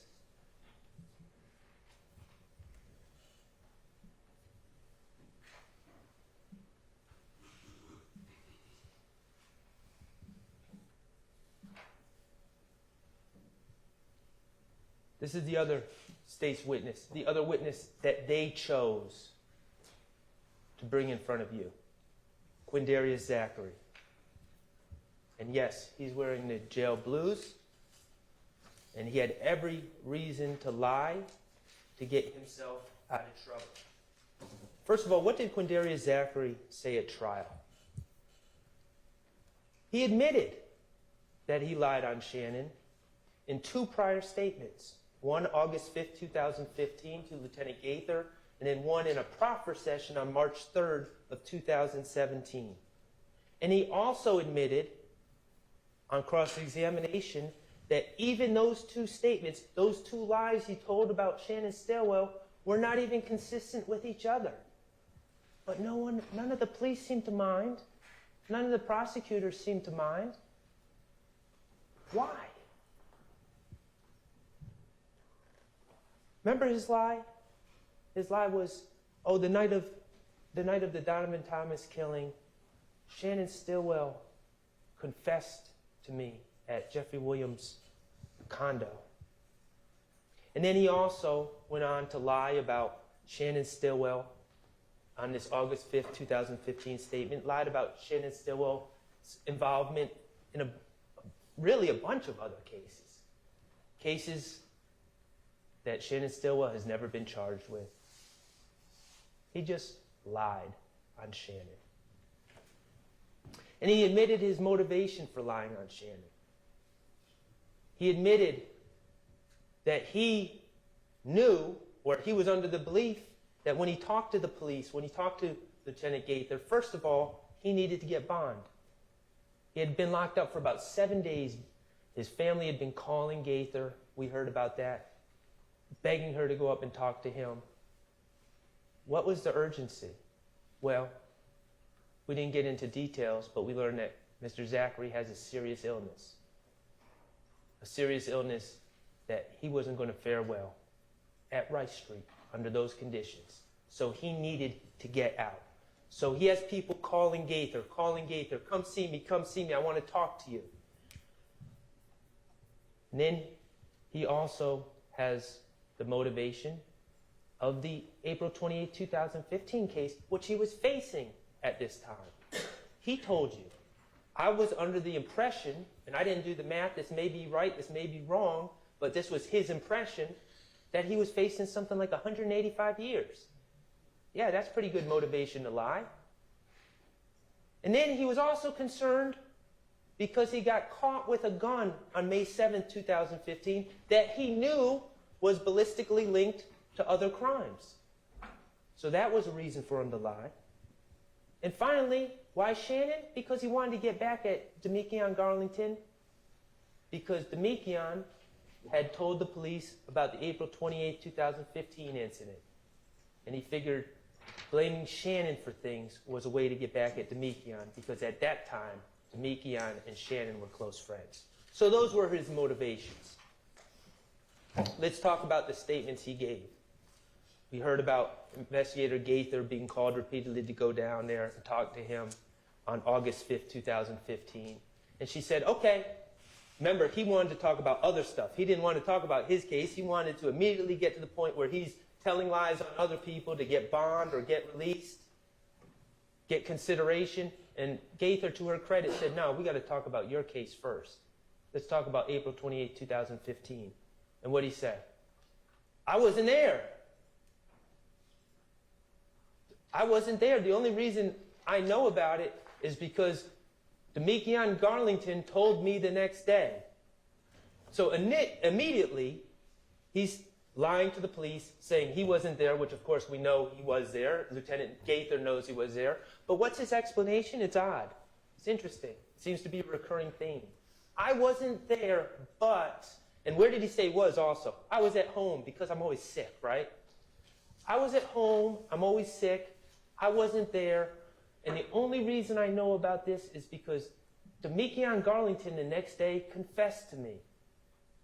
Seeing a pattern? Everyone's always confessing to Quindarrius Zachary, according to Quindarrius Zachary. Of course, that was a lie. Demekion Garlington had not confessed to him. That was made up. he made up a story about someone confessing to him. And in fact, he was there. Gaither called him on it. He about 2 or 3 times said, I swear I'm telling the truth. I swear, I swear, I swear. And finally he gave up the lie. And then he proceeded to move on to other cases and make up lies on Shannon. March 3rd, 2017 was the second statement set up by his lawyers. You got to understand what a proper session is, as it was a session for him to give as much information as he could about as many instances as he could, and the DAs were in the room. They can consider the information given, and then they can give any consideration that they deem appropriate to Quindarrius Zachary for his assistance in providing information. Those were the 2 statements. But here's the thing. You know, it's not complicated to keep a story straight if it's the truth. But if you're making up lies, the context, the details tend to change. It's a little bit more difficult to keep everything straight. And I think about all of us. You know, I think about when I was a kid. I saw a space shuttle explode on TV when I was sitting in a classroom watching it take off. And I remember exactly where I was. I remember who was sitting next to me. I remember whose class it was. I remember what grade I was in. It's etched into my memory. I remember when my favorite football team first won their Super Bowl in my lifetime. I remember everything about that. I remember who the announcers were. I remember who won the MVP. I remember what room I was watching the game in. I remember who I was watching the game with. I remember when this country elected their first black president, our first black president. I remember who I was watching TV with that night, the emotions, what room I was in, what channel I was watching. I remember even silly things. I remember watching the Oscars and seeing a man run up on another man and slap him in the face while I was watching with my wife on our bed in our old house while she talked on the phone with her sister. I remember those details, those things that are etched into my mind. And I submit to you, ladies and gentlemen, if a friend of mine came up to me in real life like this, if it really happened, if a friend of mine came up to me and said, Max, I have something to tell you. Earlier tonight, I murdered one of the most powerful gang members in all of Atlanta. I submit to you, ladies and gentlemen, that I would remember exactly where I was when he said it. I would know exactly what was going on, where we were, who else was there, and what exactly was said. Because that's the type of thing you wouldn't forget. That's the type of thing you wouldn't forget details of. But what do we know about Quindarrius Zachary's renditions of this alleged confession by Shannon Stillwell? It changed. It changed from August 5th, 2015 to March 3rd of 2017. On August 5th, 2015, he claimed that Shannon Stillwell confessed, but just said, we caught Nut down bad. On August 5th, 2015, he said, we caught Nut down bad. And then, according to Mr. Zachary, on August 5th, 2015, Shannon Stillwell also named 3 other individuals in the car. That was his statement on August 5th, 2015. But then on March 3rd, 2017, he's asked about the same alleged confession. And it's, oh, Shannon just told me he caught Nut down bad, and he didn't give me any other details at all. didn't say anyone else who was in the car. What about the timing of the confession? On August 5th, 2015, Quindarrius Zachary claims the confession occurred just as he and Muntunk pulled up to Jeffrey's condo. And Shannon was about to go to a girl's house, and we crossed paths, and he confessed to me. On March 3rd, 2017, what was the story? No, Shannon wasn't there when I arrived at the Sky House. Shannon didn't show up till later that night, till about 4 or 5 a.m. He was dropped off by some girls. I know because I let him into the condo. How do those details change about something that would stick in your mind if it were true? And the answer is because it's not true. Because it was a story that was made up by Quindarrius Zachary, who was facing 185 years, who needed to get out of jail because he had a serious illness, who knew that the gun he had been arrested with was going to be linked to other crimes. And just like Kenneth Copeland, he was someone that was willing to lie to get himself out of trouble. And at that particular time, the state, the investigators, and everyone else had enough leverage on him to force him to make that decision to lie on someone else to save himself. It's a sick game. It is a sick, sick game. So we got these two liars who were strategically interviewed at the very time they're most likely to lie. Wouldn't it be cool if we had some corroboration of what these two known liars claim? Phone records. The state has repeatedly claimed that there's some corroboration in these phone records, and I give Agent Bernie some credit. That was the FBI cast agent that talks about the phone records and plots them. He was very careful. He was very clear. This does not give exact locations.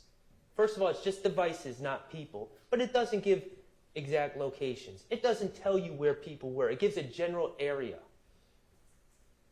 It tells you what cell phone may have been closest to the device when it was being used. And these cell phone towers have all different radiuses and all different signal strengths. So you just get a general idea. You've got to be very careful about what you read into these cell phone records. That's what he said, the expert.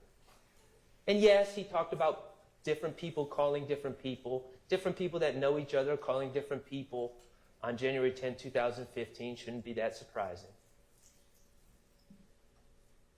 And yeah, he put Kenneth Copeland, as did ADA Sprinkle, Kenneth Copeland at the Green Store, in the general area of the Green Store around the time of the homicide. The Green Store that is what? A minute away from the barber shop?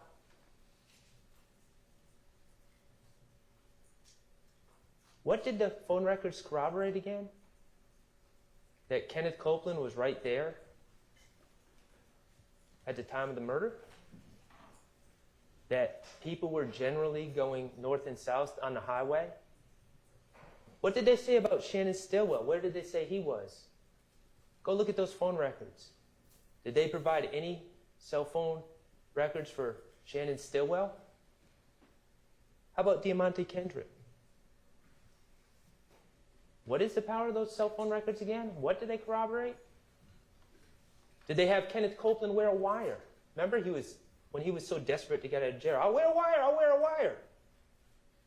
That would have been an idea.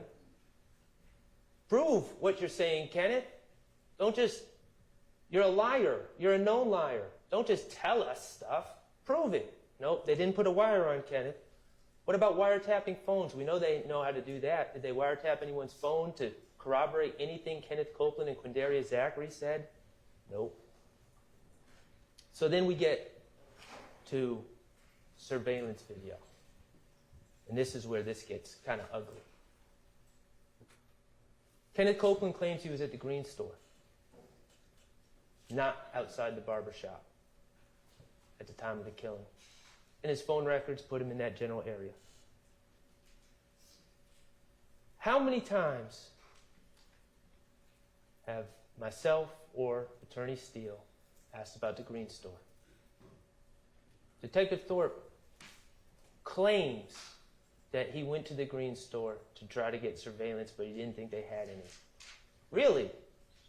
Because I heard about my client being shot at, his head being shot at that very same Green store, and I heard the officer responded and looked at the surveillance to determine who was shooting at my client. I've seen pictures of the Green store. I see the cameras. They don't have surveillance. Okay, Detective Thorpe, so you tried to get surveillance. Do you have that in any of your reports? Any documentation of you going to the Green store to try to get surveillance to corroborate the claims of Kenneth Copeland? Oh, no, that's not in my report. Ask Gaither, Lieutenant Gaither, about the Green store. Why would I go to the Green store? That's not even relevant. Really? I beg to differ. She had no interest in corroborating Kenneth Copeland. So then we talk about the McDonald's surveillance. The McDonald's at Old Hateville and Cleveland Avenue, the very spot where Kenneth Copeland claims in his story that everyone met and that Demekion Garlington told him who killed Donovan Thomas. Well, we know the McDonald's has surveillance. That's been testified to by several officers. And we know we don't have the McDonald's surveillance for January 10th, 2015. So I ask, Attorney Steele asks, I ask, other attorneys ask. First we ask Gaither, did you ever try to get surveillance to McDonald's? And what did she say? Oh, we went like 2 or 3 months later, we went and we talked to a general manager and they weren't able to get into the cameras right then, but we took the card and we gave the card to Thorpe. That was her explanation of the efforts to get camera footage from the McDonald's. I said, okay, do you have that in a report that you drove down to the McDonald's and talked to? Who was the person you talked to? What was their title? What was their name? Where's the card? Oh, no, I don't have that in a report. Nope. Okay, so then we asked Thorpe, what did you do to get surveillance from the McDonald's to corroborate anything Kenneth Copeland said? And this is where it gets ugly. He said, I went a couple days later and I talked to the people and they said the footage had been erased. The 15-day or however many days the cycle is ended and all the footage was erased and it started all over again. That piqued our interest because everyone knows that's not the way surveillance cameras work.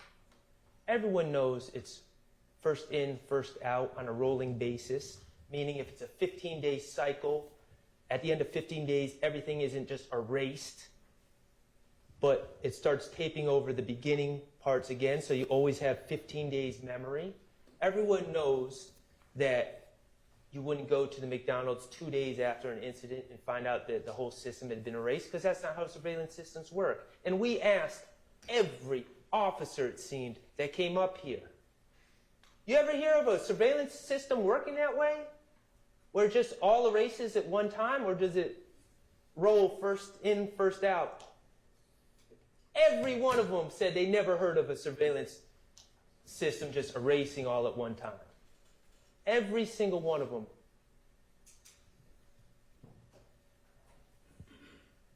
So, does that McDonald's on that corner of Old Hateville and Cleveland Avenue have a one-of-a-kind, a one-of-one surveillance system that they're operating? I don't think so. But what does that mean? It means Detective Thorpe lied to us. He lied to y'all. He didn't go to try to get that surveillance from the McDonald's. He didn't go 2 days later. What did we hear from D.A. Sprinkle? Remember that? And that's a straight shooter, D.A. Sprinkle. What did D.A. Sprinkle said when we asked him about it? Hey, did Detective Thorpe ever mention trying to go get the footage from the McDonald's? Did that ever come up? Because, we've been asking a lot about this McDonald's footage. What did D.A. Sprinkle say? Detective Thorpe never brought that up to me. And that seems like something he would have brought up. Detective Thorpe lied. Either that, or he did go get the footage, and it doesn't back up Kenneth Copeland's claims, and it's in his missing file somewhere, which he can't find to bring to court. I guess that's a possibility. But he lied.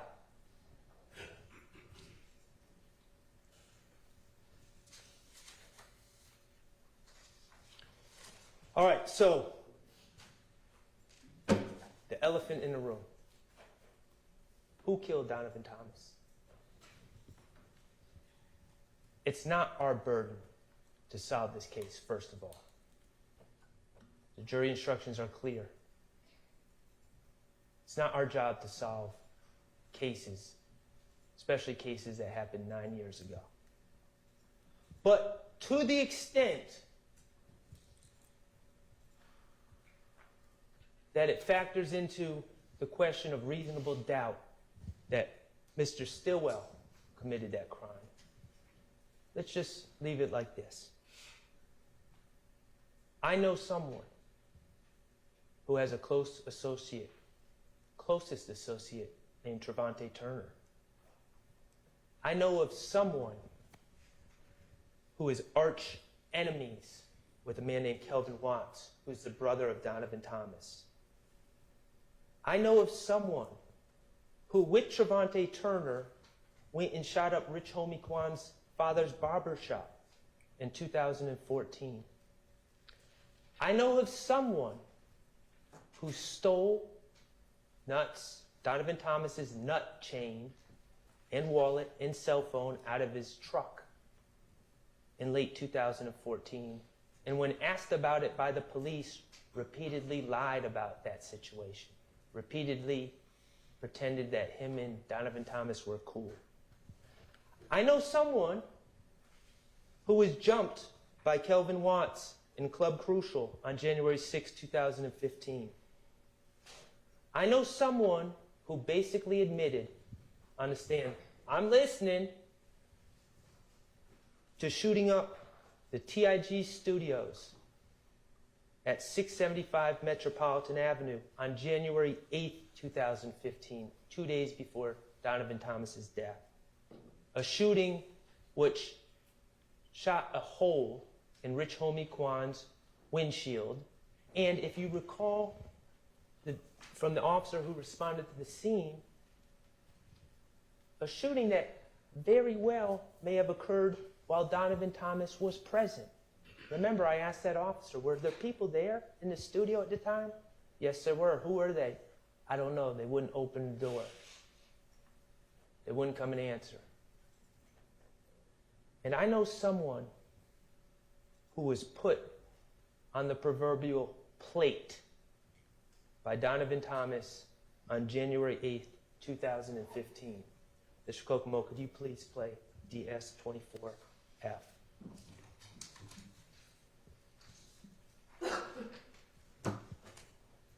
I got somebody, but I don't know his name. He was there. He everything.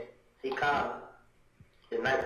Well, I forgot what day they got killed, but it was a Friday night. It was a Thursday night. Mm-hmm. They had a barbecue. Mm-hmm. But the barbecue did go out. It was blood. Everything blood. Mm-hmm. And the whole meeting was based upon me. They was all in there talking about this and this, talking about this and this. So the nigga Mo was on the phone. So Mo told everybody, I need every last one of y'all, whoever 90s scraps here, whoever that was the nigga name, supposed to kill me. They gave all them guns. The same night, gave every last one a gun. Said, treat me to a gas station and kill me. I forgot what else. But he called and he told me everything, and he said, is this person a friend of yours? That's good. The whole meeting was based on me. Gave all of them guns. They were instructed to trick me to the gas station. This wasn't some universal Donovan Thomas after everyone. This wasn't Donovan Thomas after YSL. It certainly wasn't Donovan Thomas after Shannon Stillwell. They were after Kenneth Copeland. I know somebody who had the opportunity.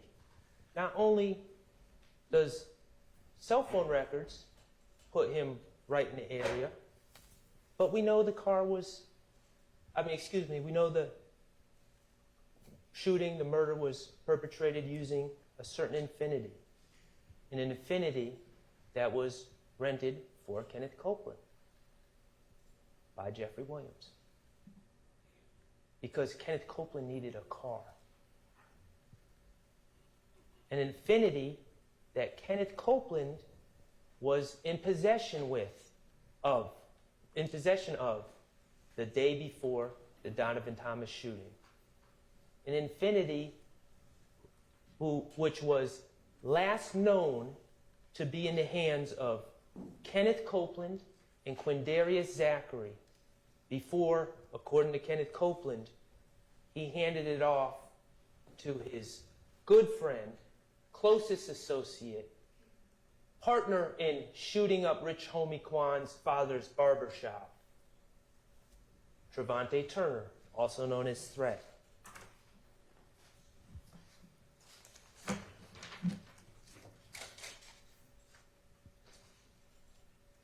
In conclusion, regarding count 2, ladies and gentlemen, there is an absolute lack of reliable evidence against Shannon Stillwell. He had no motive. His problems with all these people happened afterwards.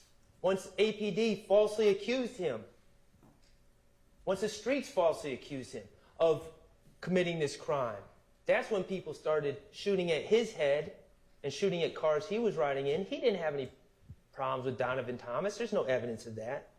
There's no forensics, no DNA, no cell phone records putting Shannon Stillwell at any scenes. He's not on the Texaco video. It's just two witnesses, both proven and admitted liars who changed their stories repeatedly on tape, right in front of all of us. Both people who had every reason to lie when they gave their stories. Two people that were chosen by the state to be the key witnesses in the case. But two witnesses, to their credit, who at least came in here and owned up to the fact that they were weak. They chose themselves. They chose to lie on others to save themselves, and at least they came in and told you that. Other than that, there's no corroboration at all. All right. We got a little more to go, okay? Let's take. That was my hint. I picked up. All right, everyone, let's take a bathroom break. I can take a hint. We're almost there, okay? We're going to move on to the Shymel Drinks murder from March 14, 2022. And there are several counts regarding this case. Count 49 charges my client, Mr. Stillwell, with murder. Mr. Kokomo, if you could show 50. 50 charges participation in criminal street gang activity based on the murder. 51 charges criminal street gang activity based on the murder. And 52 charges possession of firearm by a convicted felon for March 14th, 2022, based on the belief that if a murder was committed by Mr. Stillwell, he must have had a gun. And count 54 is charged possession of firearm during commission of a felony, being the murder. My point is all of these counts are predicated on the murder charge. And so I'm not going to focus on any of the other counts. I'm just going to focus on count 49, which is the murder charge. Okay, so turning the page to the March 14th, 2022 Shymel Drinks murder case. Let's start out by just reviewing kind of the basic evidence, standard evidence, and then we're going to get into some of the more complicated matters that came up during trial. There's no eyewitnesses. There's no DNA. There's a fingerprint that was briefly alluded to that was found on Shymel Drinks' car that does not belong to Mr. Stillwell or anyone else in this case. There's no ballistic matches. We know that the projectiles or the bullets that hit Mr. Drinks twice, once in the neck, once in the arm, we know that they were .40 caliber bullets. Okay? That's what we know. What else have we heard through trial? We heard about a phone that Mr. Stillwell had. We heard a lot of his songs off that phone, and we also heard about some other things. We heard about a article that Mr. Stillwell, or someone with Mr. Stillwell's phone, we'll say Mr. Stillwell, clicked on March 17th, 2022. Okay, it was a Fox News article about a shooting on Windsor Street. Okay, that's 3 days after the homicide. That is after Mr.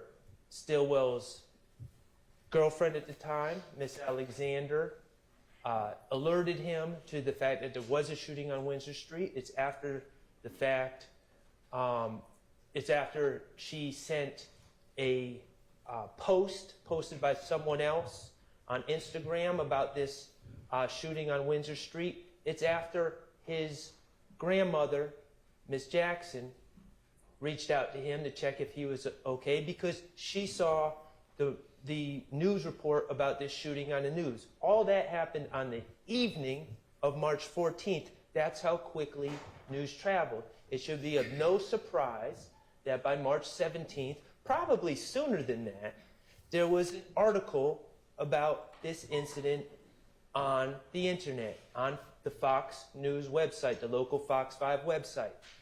Mr. Stillwell clicked on an article 3 days afterwards.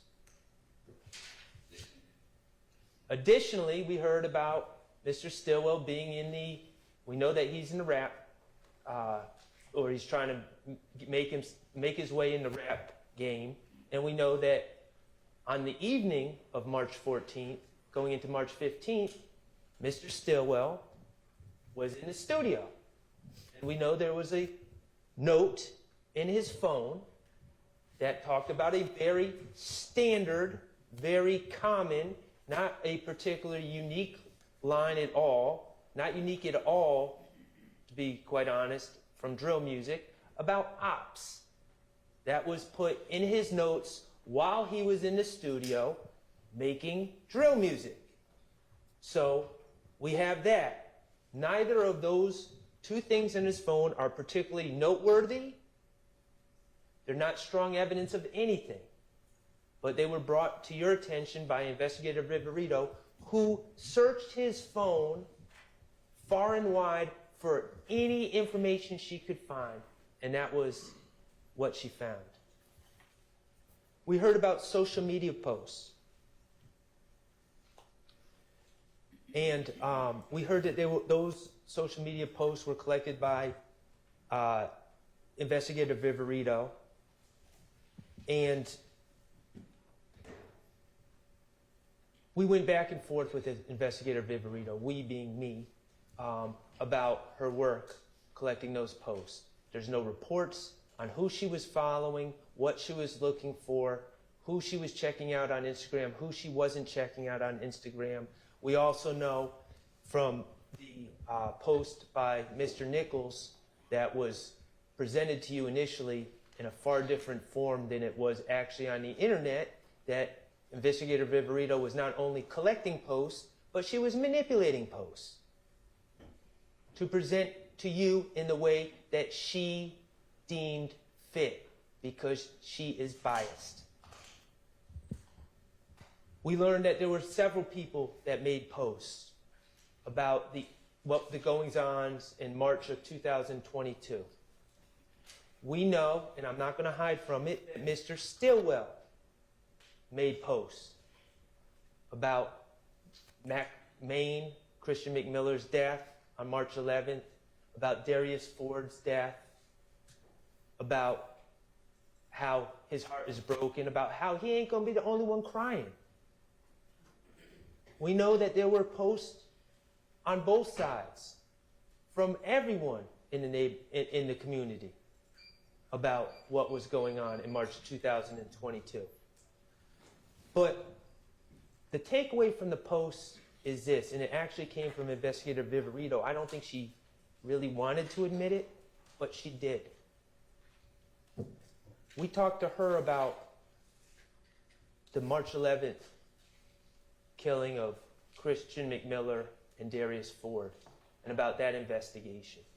Now we're talking about 2 years and 8 months ago now.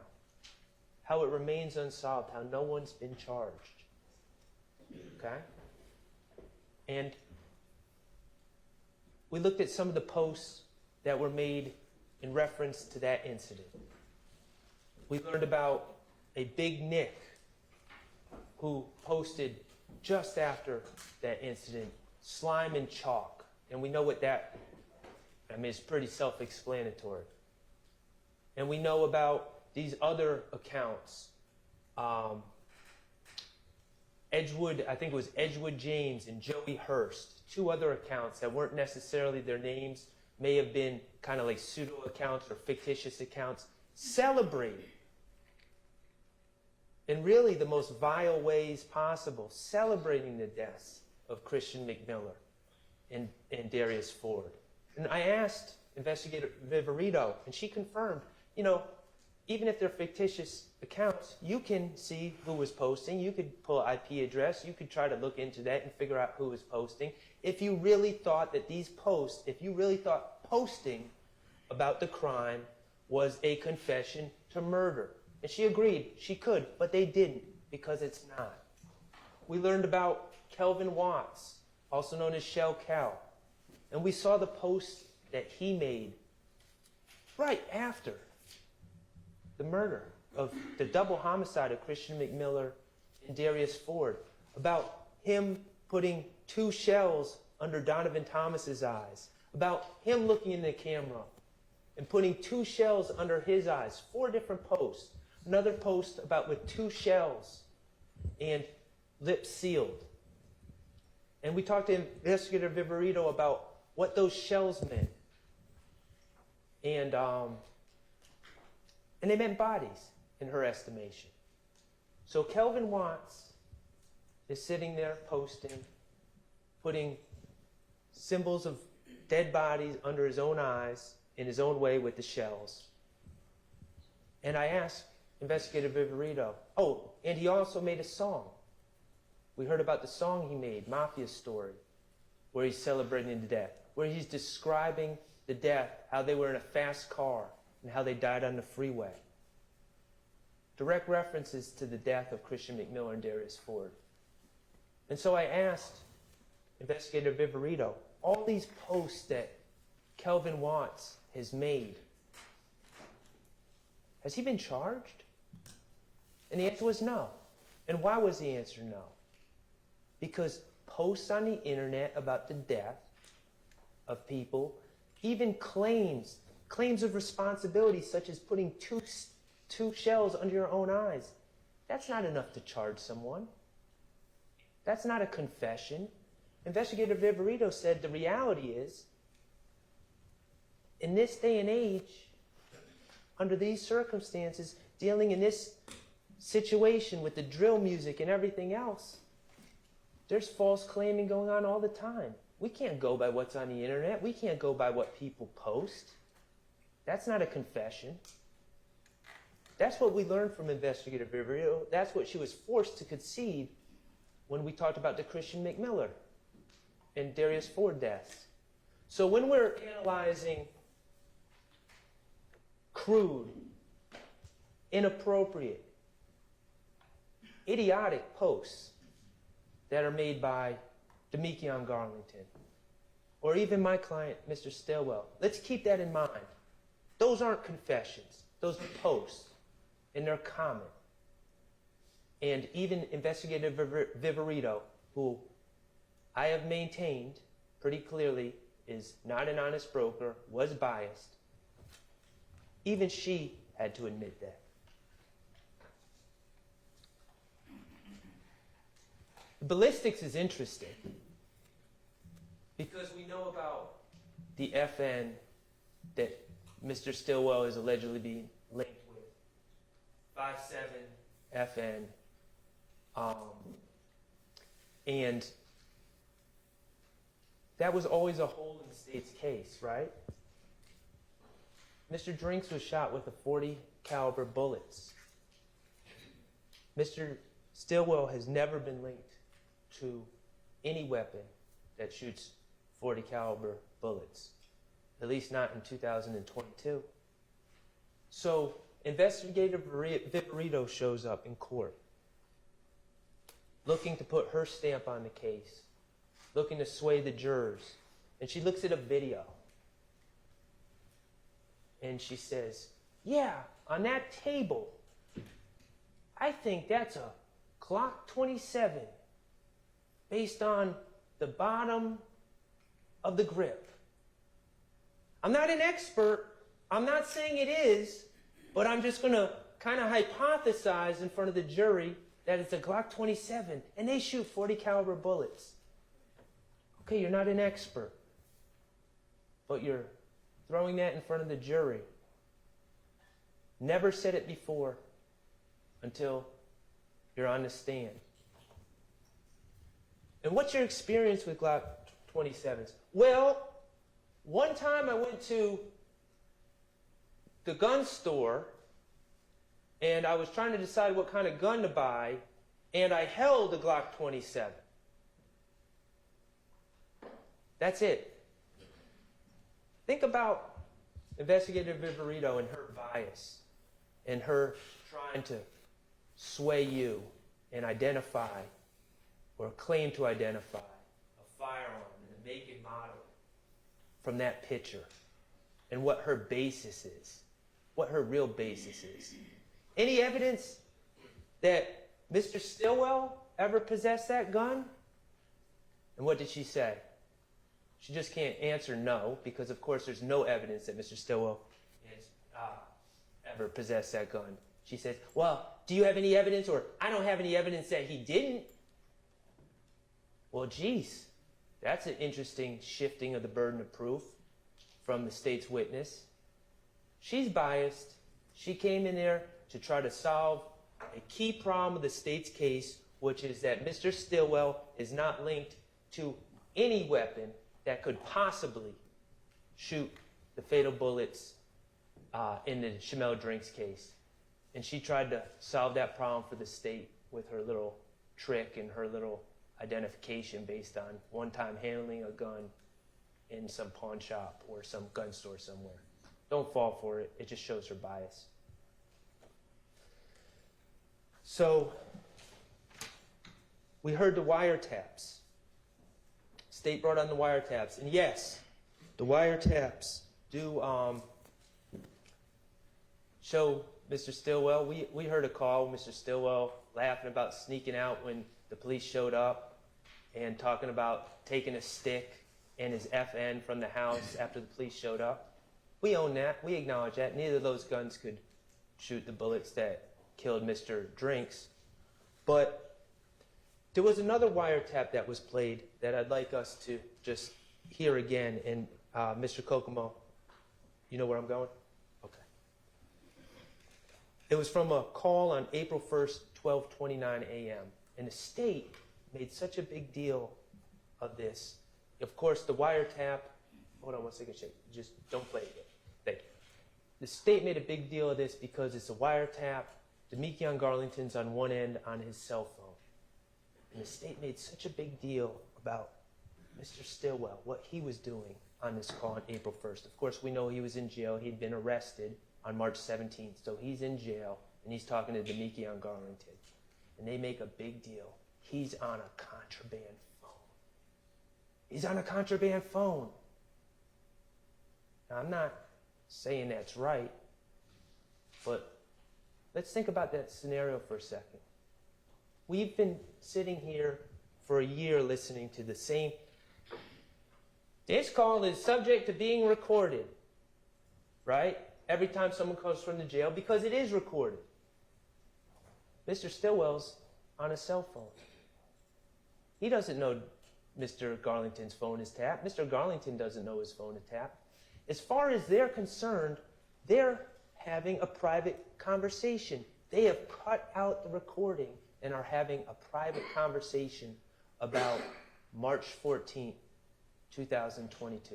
And what do they say? First, Mr. Kokomo, could you play 239 to 310? Yeah, that's what I'm saying. Like, that's what I'm telling folks. I'm like, shit, what the hell they locked up for? Like, they just saying about it. I'm like, bro, they good. I'm just like, they gonna assume some shit like that anyway. They gonna assume that, like, y'all ain't did, ain't kill me, so. That's what I keep telling goddamn Lil. I keep telling him, like, just chill. Like, I know, cause they this saying ain't nothing.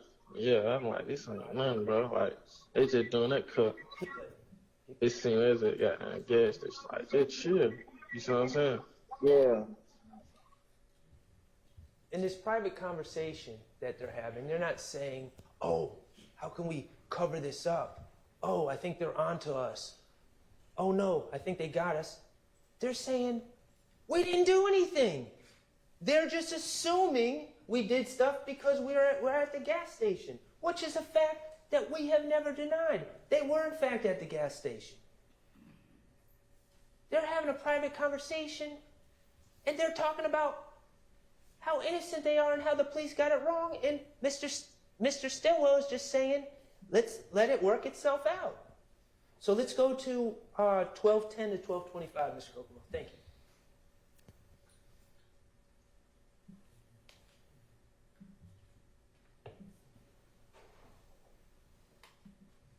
Yeah, I already know, like, when they got down, go to wiping down, doing them got down, them you know, they gunpowder, forensic, all this shit there. Yeah. You gonna come back clean, you see what I'm saying? So I ain't tripping on that. Uh-huh. Yeah. Okay, let's consider that comment. First of all, no one said the car has been cleaned. It's going to come back clean, is what was said. And now, listen to what Mr. Stillwell says. Once they GD going to wipe it down, doing GD, you know, the gunpowder forensic, all that S-H-I-T, the gunpowder forensic, does Mr. Stillwell sound like an expert in gunshot residue there? Does he really sound like someone that's going to say, oh, I have so much inside knowledge on this forensic work that the police do on the inside of cars that we must clean the headliner of all things? No. He sounds like someone who knows that they were in a car on March 14th, 2022, knows that they were at the BP, knows that they left and they drove down Windsor Street, and knows, despite the fact that he's been arrested falsely for killing another gentleman, he knows in his heart that no gun was fired by him inside that car or outside that car. That's how he knows it's going to come back clean. It's not some devious mastermind that's got some inside information on the forensic work. He barely knows what he's talking about. You know that gunpowder forensic, all that S-H-I-T. That's the comment of someone that knows where they were on March 14th and where they were driving and what they did not do. And what they did not do was fire a gun.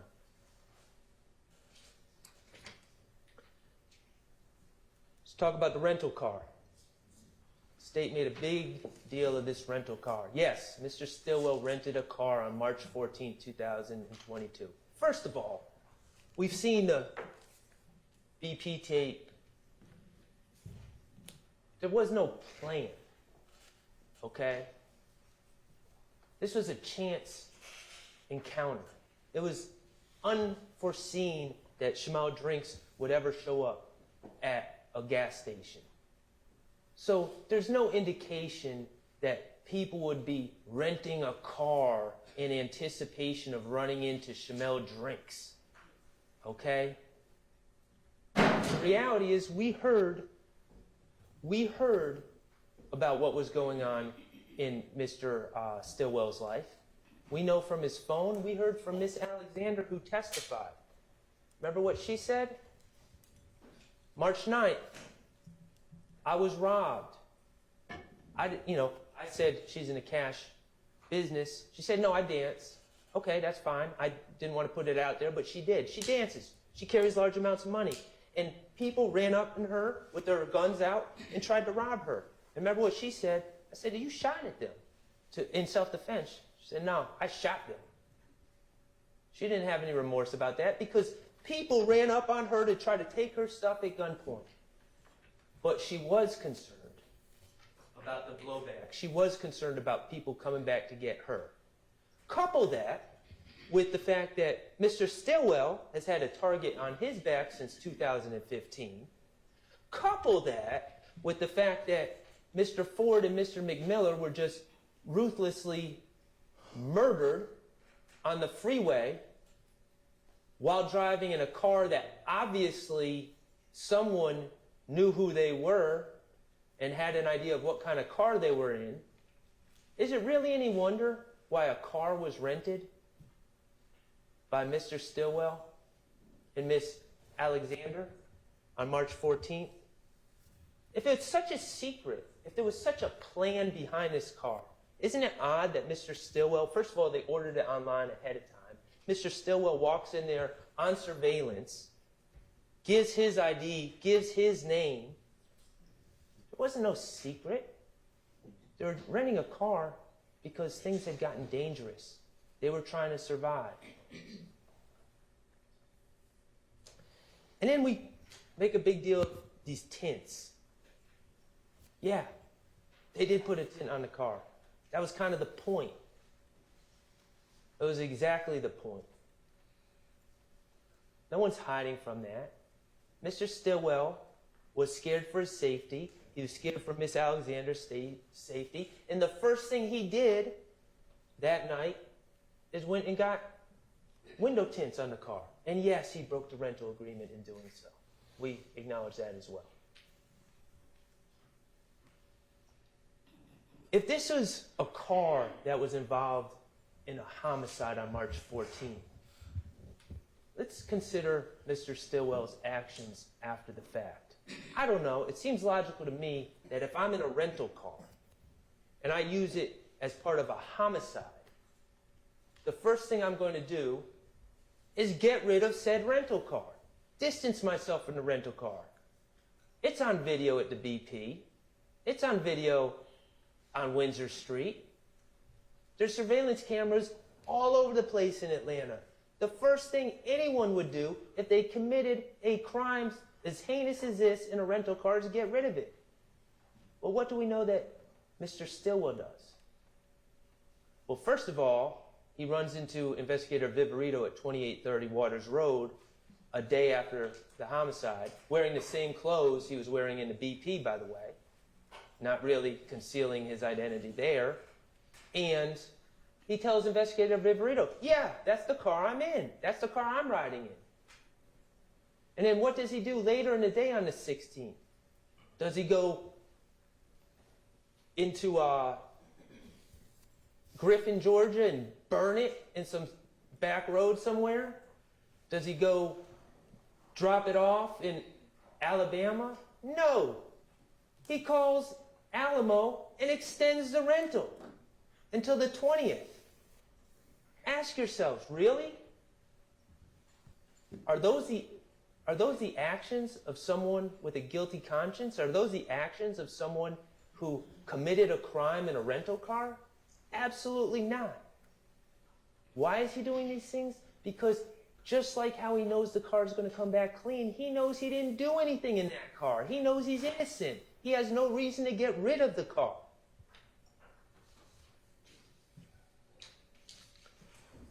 Okay, let's talk about Dr. Melissa Sims Stanley. She was the medical examiner who performed the autopsy on Shymel Drinks. She was very important. We didn't realize how important she was at the time, but she was very important. She testified that there were 2 wounds to Mr. Drinks, one to his arm and one to his neck. We don't know which order they came in, but we know the shot to the neck was the fatal injury.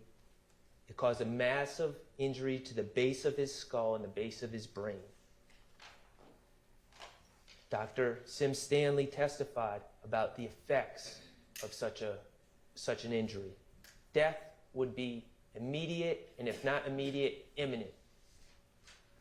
But more importantly, conscious control of bodily movements would be immediately lost due to this massive injury to the base of the brain. The ability to move body parts up and down would be immediately lost. That came out in her testimony. Now, the state followed up and said, is it possible if Mr. Drinks' foot was already on the brake when he was shot? Is it possible for his foot to remain on the brake? And Dr. Sims Stanley's answer was yes. And of course it is, because staying on the brake does not require any conscious bodily movement. But on cross, I asked a very simple question. Is it possible, after being shot, that shot in the neck, that Mr. Drinks would be able to actively move his foot up and down off the brake? And unequivocally, with no hesitation, Dr. Sims Stanley said, no, that would not be possible. It would not be possible for Mr. Drinks, after being shot in the neck, to move his foot up and down off that brake. We're going to get to why that, I'm certain many of you know why that's important, but we're going to get to why that's important in a minute. Let's talk about gunshot residue. Detective Hogan was the lead detective in this case. We know, much like the video, he took out warrants without ever having watched the video in this case, the FedEx video. He relied on a FedEx employee to describe it to him. We also know that he didn't wait for any gunshot residue results to come back before taking out warrants either, before assuming the guilt of my client, Mr. Stillwell. He, in fact, when he testified, seemed unaware that there was even any gunshot residue tests performed or anything had been collected. But then we talked to Antoinette Green, who was the crime scene tech, who processed the the white Audi. And she processed the red Versa, but she processed the white Audi. And she informed us that it was, in fact, Detective Hogan who requested that she collect the headliner for the purpose of testing for gunshot residue. And I asked crime scene tech Green, did that seem like an appropriate request to you, collecting the headliner to test for gunshot residue within that car? And she said, yes. The location seemed appropriate, the location of the headliner seemed appropriate, and the fabric that the headliner was made of made it a very appropriate piece of the car to collect, to be later tested for gunshot residue. And so she collected it. In fact, she didn't just collect the part over the sunroof, she cut out around that part as well and collected it all and sealed it up just like she does in every other case. She did her job, she collected it, she sealed it, and she sent it to GBI for testing. I asked scientist, Mr. Colvin, who tested for gunshot residue. I said, well, how about you? What is your thoughts? You ever test headliners before? Yeah, all the time. Okay, does that seem an appropriate part of the car to collect to test for gunshot residue? Absolutely. The fabric is the type of fabric that would tend to hold on to the gunshot residue, to maintain the gunshot residue as opposed to someone's hands or something like that. And also the location is very appropriate. So we heard what Mr. Colvin did. We heard about his process, which is all by the books, all by procedure, how he dabbed that headliner. And he didn't just use one tab, he used two. And he dabbed that headliner again and again and again until one tab lost stickiness, and then he moved to the other tab and continued to dab. And what is he dabbing for? Microscopic particles of gunshot residue that are emitted from a gun when it is fired. And he takes these tabs that he has been dabbing on the headliner, and then he looks at it under a microscope, under an electron beam, to look for microscopic particles, of which there are many emitted from a gun when it is fired. A plume of them are emitted from the gun when it is fired. And he looked under that electron microscope, and his results were negative. And what does negative mean? Negative doesn't mean, oh, it's under some threshold, under 5 per cubic foot or anything like that. Negative means 0. 0 particles collected off that headliner that was collected from the white Audi. So, of course, we're going to talk about the video. The video that Investigator Viverito couldn't wait to talk about when she was on the stand, and I wanted to ask her questions about other things. The video that Detective Hogan had not watched at the time that he took out warrants for my client.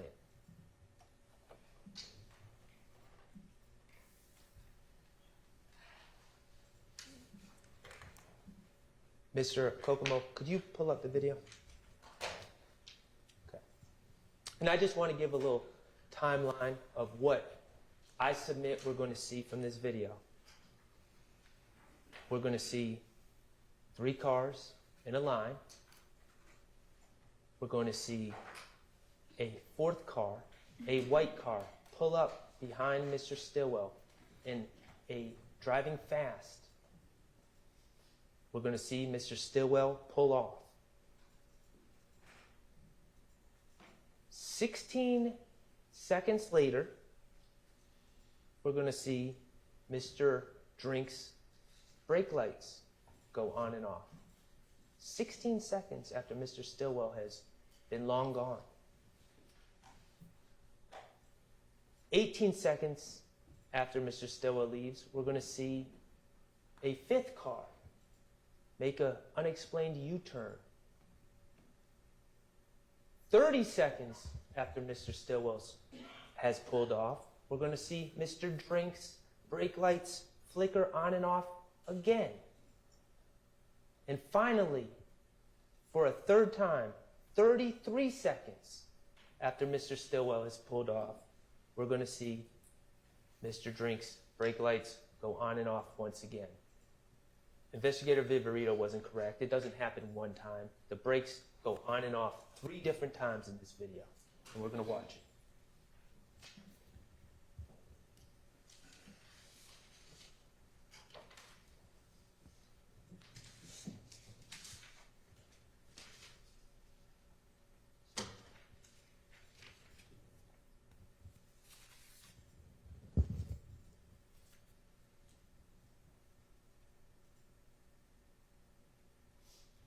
Pause. Okay, right here, we have 3 cars lined up. Mr. Drinks, red Versa on the left, Mr. Stillwell in the white Audi in the middle, and Mr. Nichols and Mr. Boyer, according to the state, and Mr. Farley in the right. I invite you, when you're deliberating, I invite you right now, when you're deliberating later on, if you need to review this video, you can look as many times as you want. I want you to look to see if you see a muzzle flash. At any time when Mr. Stillwell's car is next to Mr. Drinks.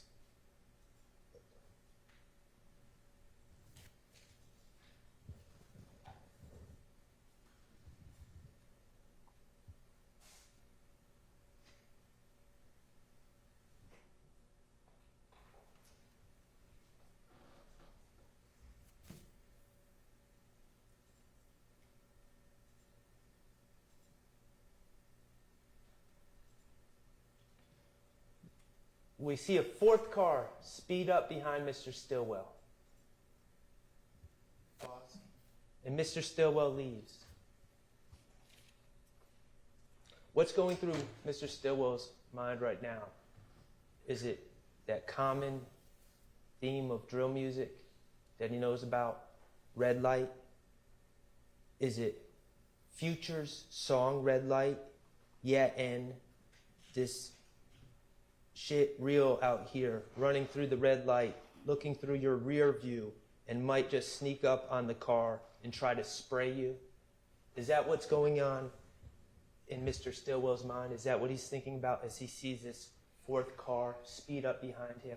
Or maybe he's thinking about that night, September 26, 2015, when he was in that car with Tiara Jones and Miss Duncan, and that car sped up behind them and started spraying the car they were in through the rear windshield. Either way, Mr. Stillwell gets on.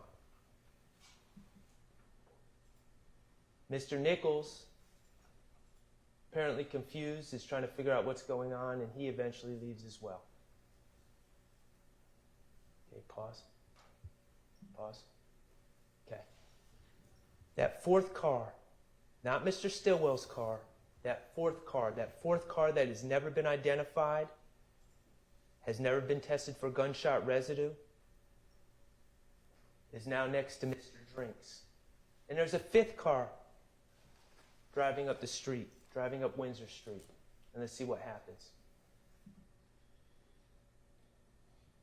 Stop. Okay, back it up, Mr.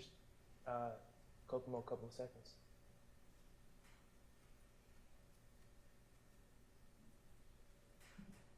Okay, pause. Okay, I want you to look closely. Right here, we're going to see the fifth car make a sudden U-turn. Is there someone in the street? Is there someone waiting at that car to make that U-turn? Is there an obstruction? Is there anything going on that would explain why that car makes that U-turn at that exact time? No, there's not. There's one explanation. Hold on, Mr. Kokomo. There's one explanation and one explanation only. That car hears a gunshot. And while that car makes a U-turn, I want you to look at Mr. Drinks' brake lights. They flicker on and off. That means he's not dead. He has not been shot in the neck yet. That's science. That's from Dr. Sim Stanley herself. What could be happening, I submit to you, because we don't know the order of the wounds. What could be happening, what makes the most sense, is that at this exact moment, that car that's next to Mr. Drinks fires a shot into the car. And remember, there's 2 wounds to Mr. Drinks, but there's really 3 shots, because one projectile ends up going into his arm, and it's on the seat, and is collected by Miss Green, CST Green. Another projectile ends up, sadly, in his body and is collected by the ME. A third projectile goes through Mr. Drinks' car because we see the exit wound, where the bullet exited Mr. Drinks' driver's side front door. So there's at least 3 shots that are fired into Mr. Drinks' car. I submit to you, at this exact moment, first shot is being fired, that car hears it, is making a U-turn, and Mr. Drinks is trying to react, perhaps moving around, going up and down off the brake, trying to figure out what's going on, perhaps trying to find the firearm that he has in his car, trying to figure out what's going on, as he's certainly not anticipating or expecting to be shot at that exact moment.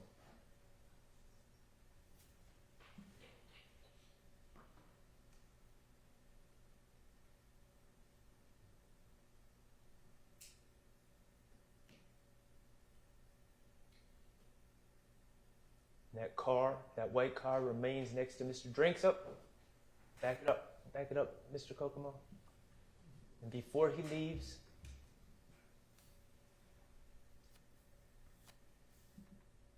we see a slight flicker of the brake light right there. And then if we play it again, and no more flickers. At that moment, tragically, the fatal shot was fired from that fourth car into Mr. Drinks' red Versa, going into his neck, causing him to immediately lose all bodily control, and eventually leading to his imminent death. And that white car, that fourth car, leaves the scene.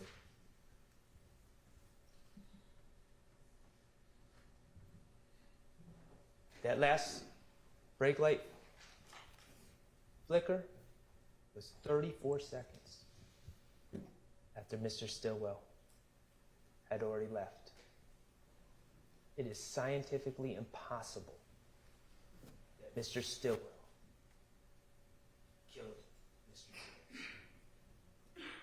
Couple that with the gunshot residue test that proves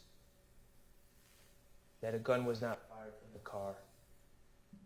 Couple that with Mr. Stillwell's behavior, him not distancing himself from the car, but extending his rental. Couple that with the call that we heard on the wiretap of him and Mr.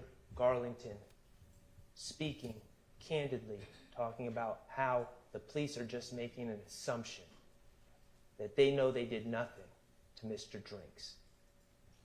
This case is clear.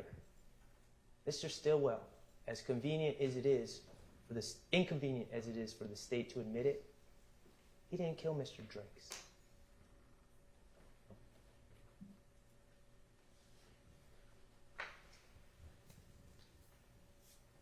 Ladies and gentlemen, I'm about to conclude. For nearly a decade, the prosecution, the police, the gang investigators, they have focused on this group of people. Jeffrey Williams, Shannon Stillwell, and many others.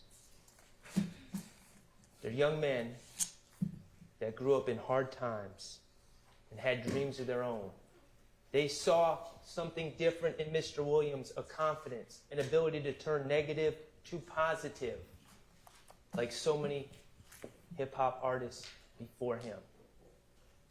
They were attracted to Mr. Williams. They identified with him, but they also saw opportunity to chase their own dreams, to get in a studio, to make connections, to hopefully make it big. And it worked out for some of them. Wooney Lee is now a signed artist. He's not alone.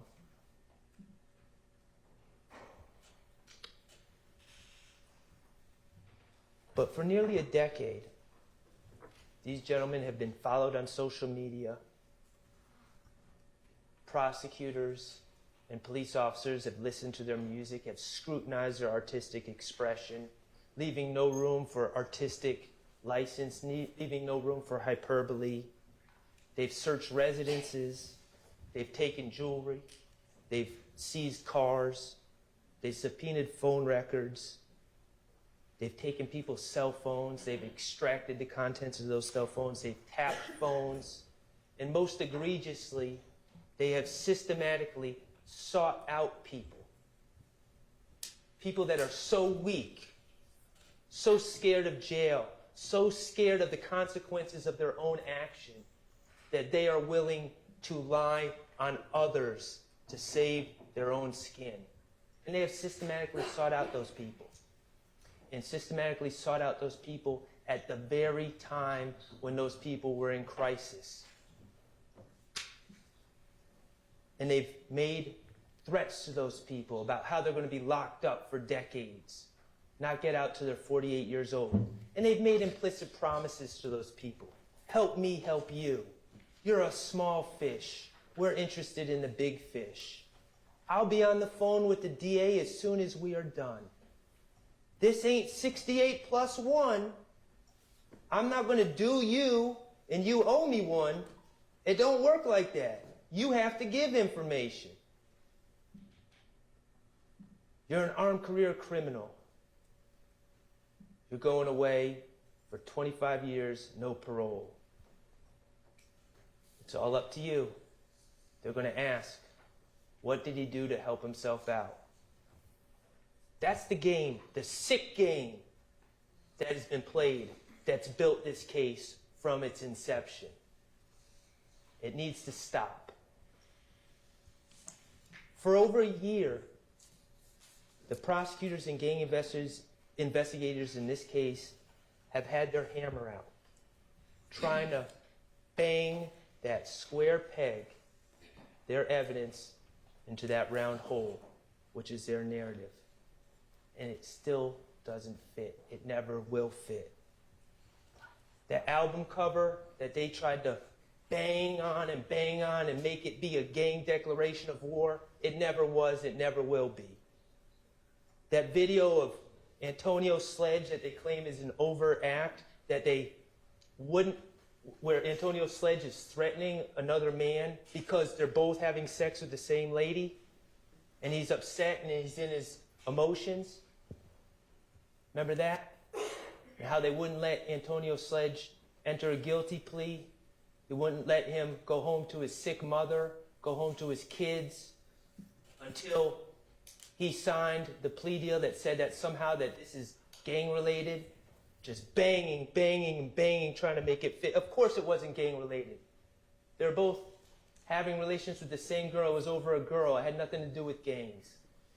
But they tried to make it fit. 24M on an end's head. They say it's putting money on someone's head and ordering an assassination, and they bang and try to make it fit. Of course it had nothing to do with that. We all know what that was about. And that gang investigators do it too. No rules, no initiation, no jumping in, nothing that is synonymous with gangs as we know it, letting whomever wants to be part of the group in on their own terms, out on their own terms, worldwide, people identifying with YSL, and they bang and try to make it something it's not, and label it a hybrid gang. Think about the FedEx video. How many different versions did we hear? How many different hypotheticals from the state? Oh, no muzzle flash, must have been shot inside the car. Oh, well, no GSR, must be shot from outside the car. Oh, well, the windows were just tinted, can't roll down the window, must have opened the door. Oh, no GSR, must have been cleaned. Oh, no evidence of it being cleaned, must have been vacuumed. Oh, or maybe scientist Colvin with the GBI, maybe he tested it incorrectly. Maybe he only dabbed on certain parts that didn't have GSR, as if GSR all accumulates in one little spot, as if it's not a plume, as if it's not all over an object where it's shot. These are all their theories that they try to use. Oh, the GSR must have fallen off in the bag, the sealed bag, this bag that was sealed and protected from the elements, just like every other piece of evidence they use in prosecutions of other cases. Just throwing stuff out there. Just continuing to try to bang. Just make it fit. Make it look good. It's never going to fit because it's not the truth.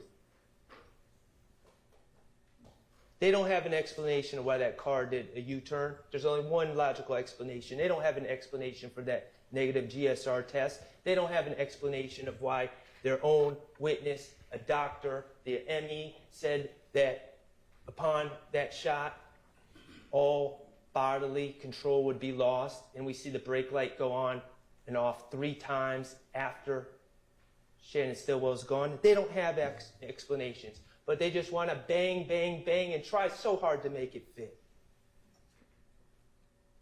I've had enough of the hammering. I've had enough of the square peg. I've had enough of their narrative and their theory. It's been a year. It's time to put the hammer down.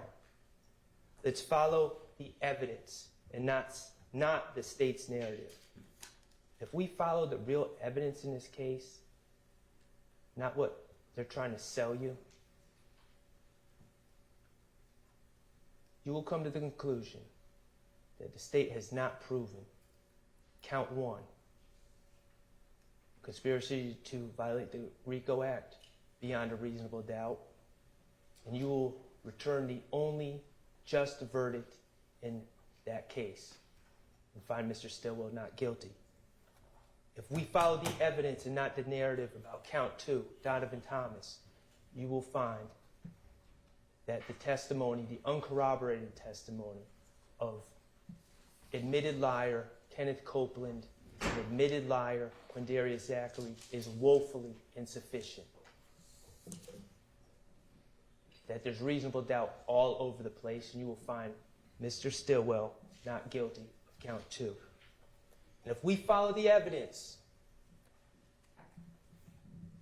you will find that not only has the state not proven that that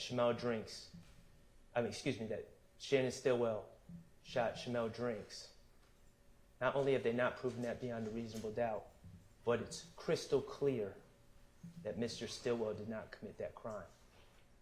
And the only just verdict for counts 49 through 54 will be not guilty. Ladies and gentlemen, I appreciate your time and attention.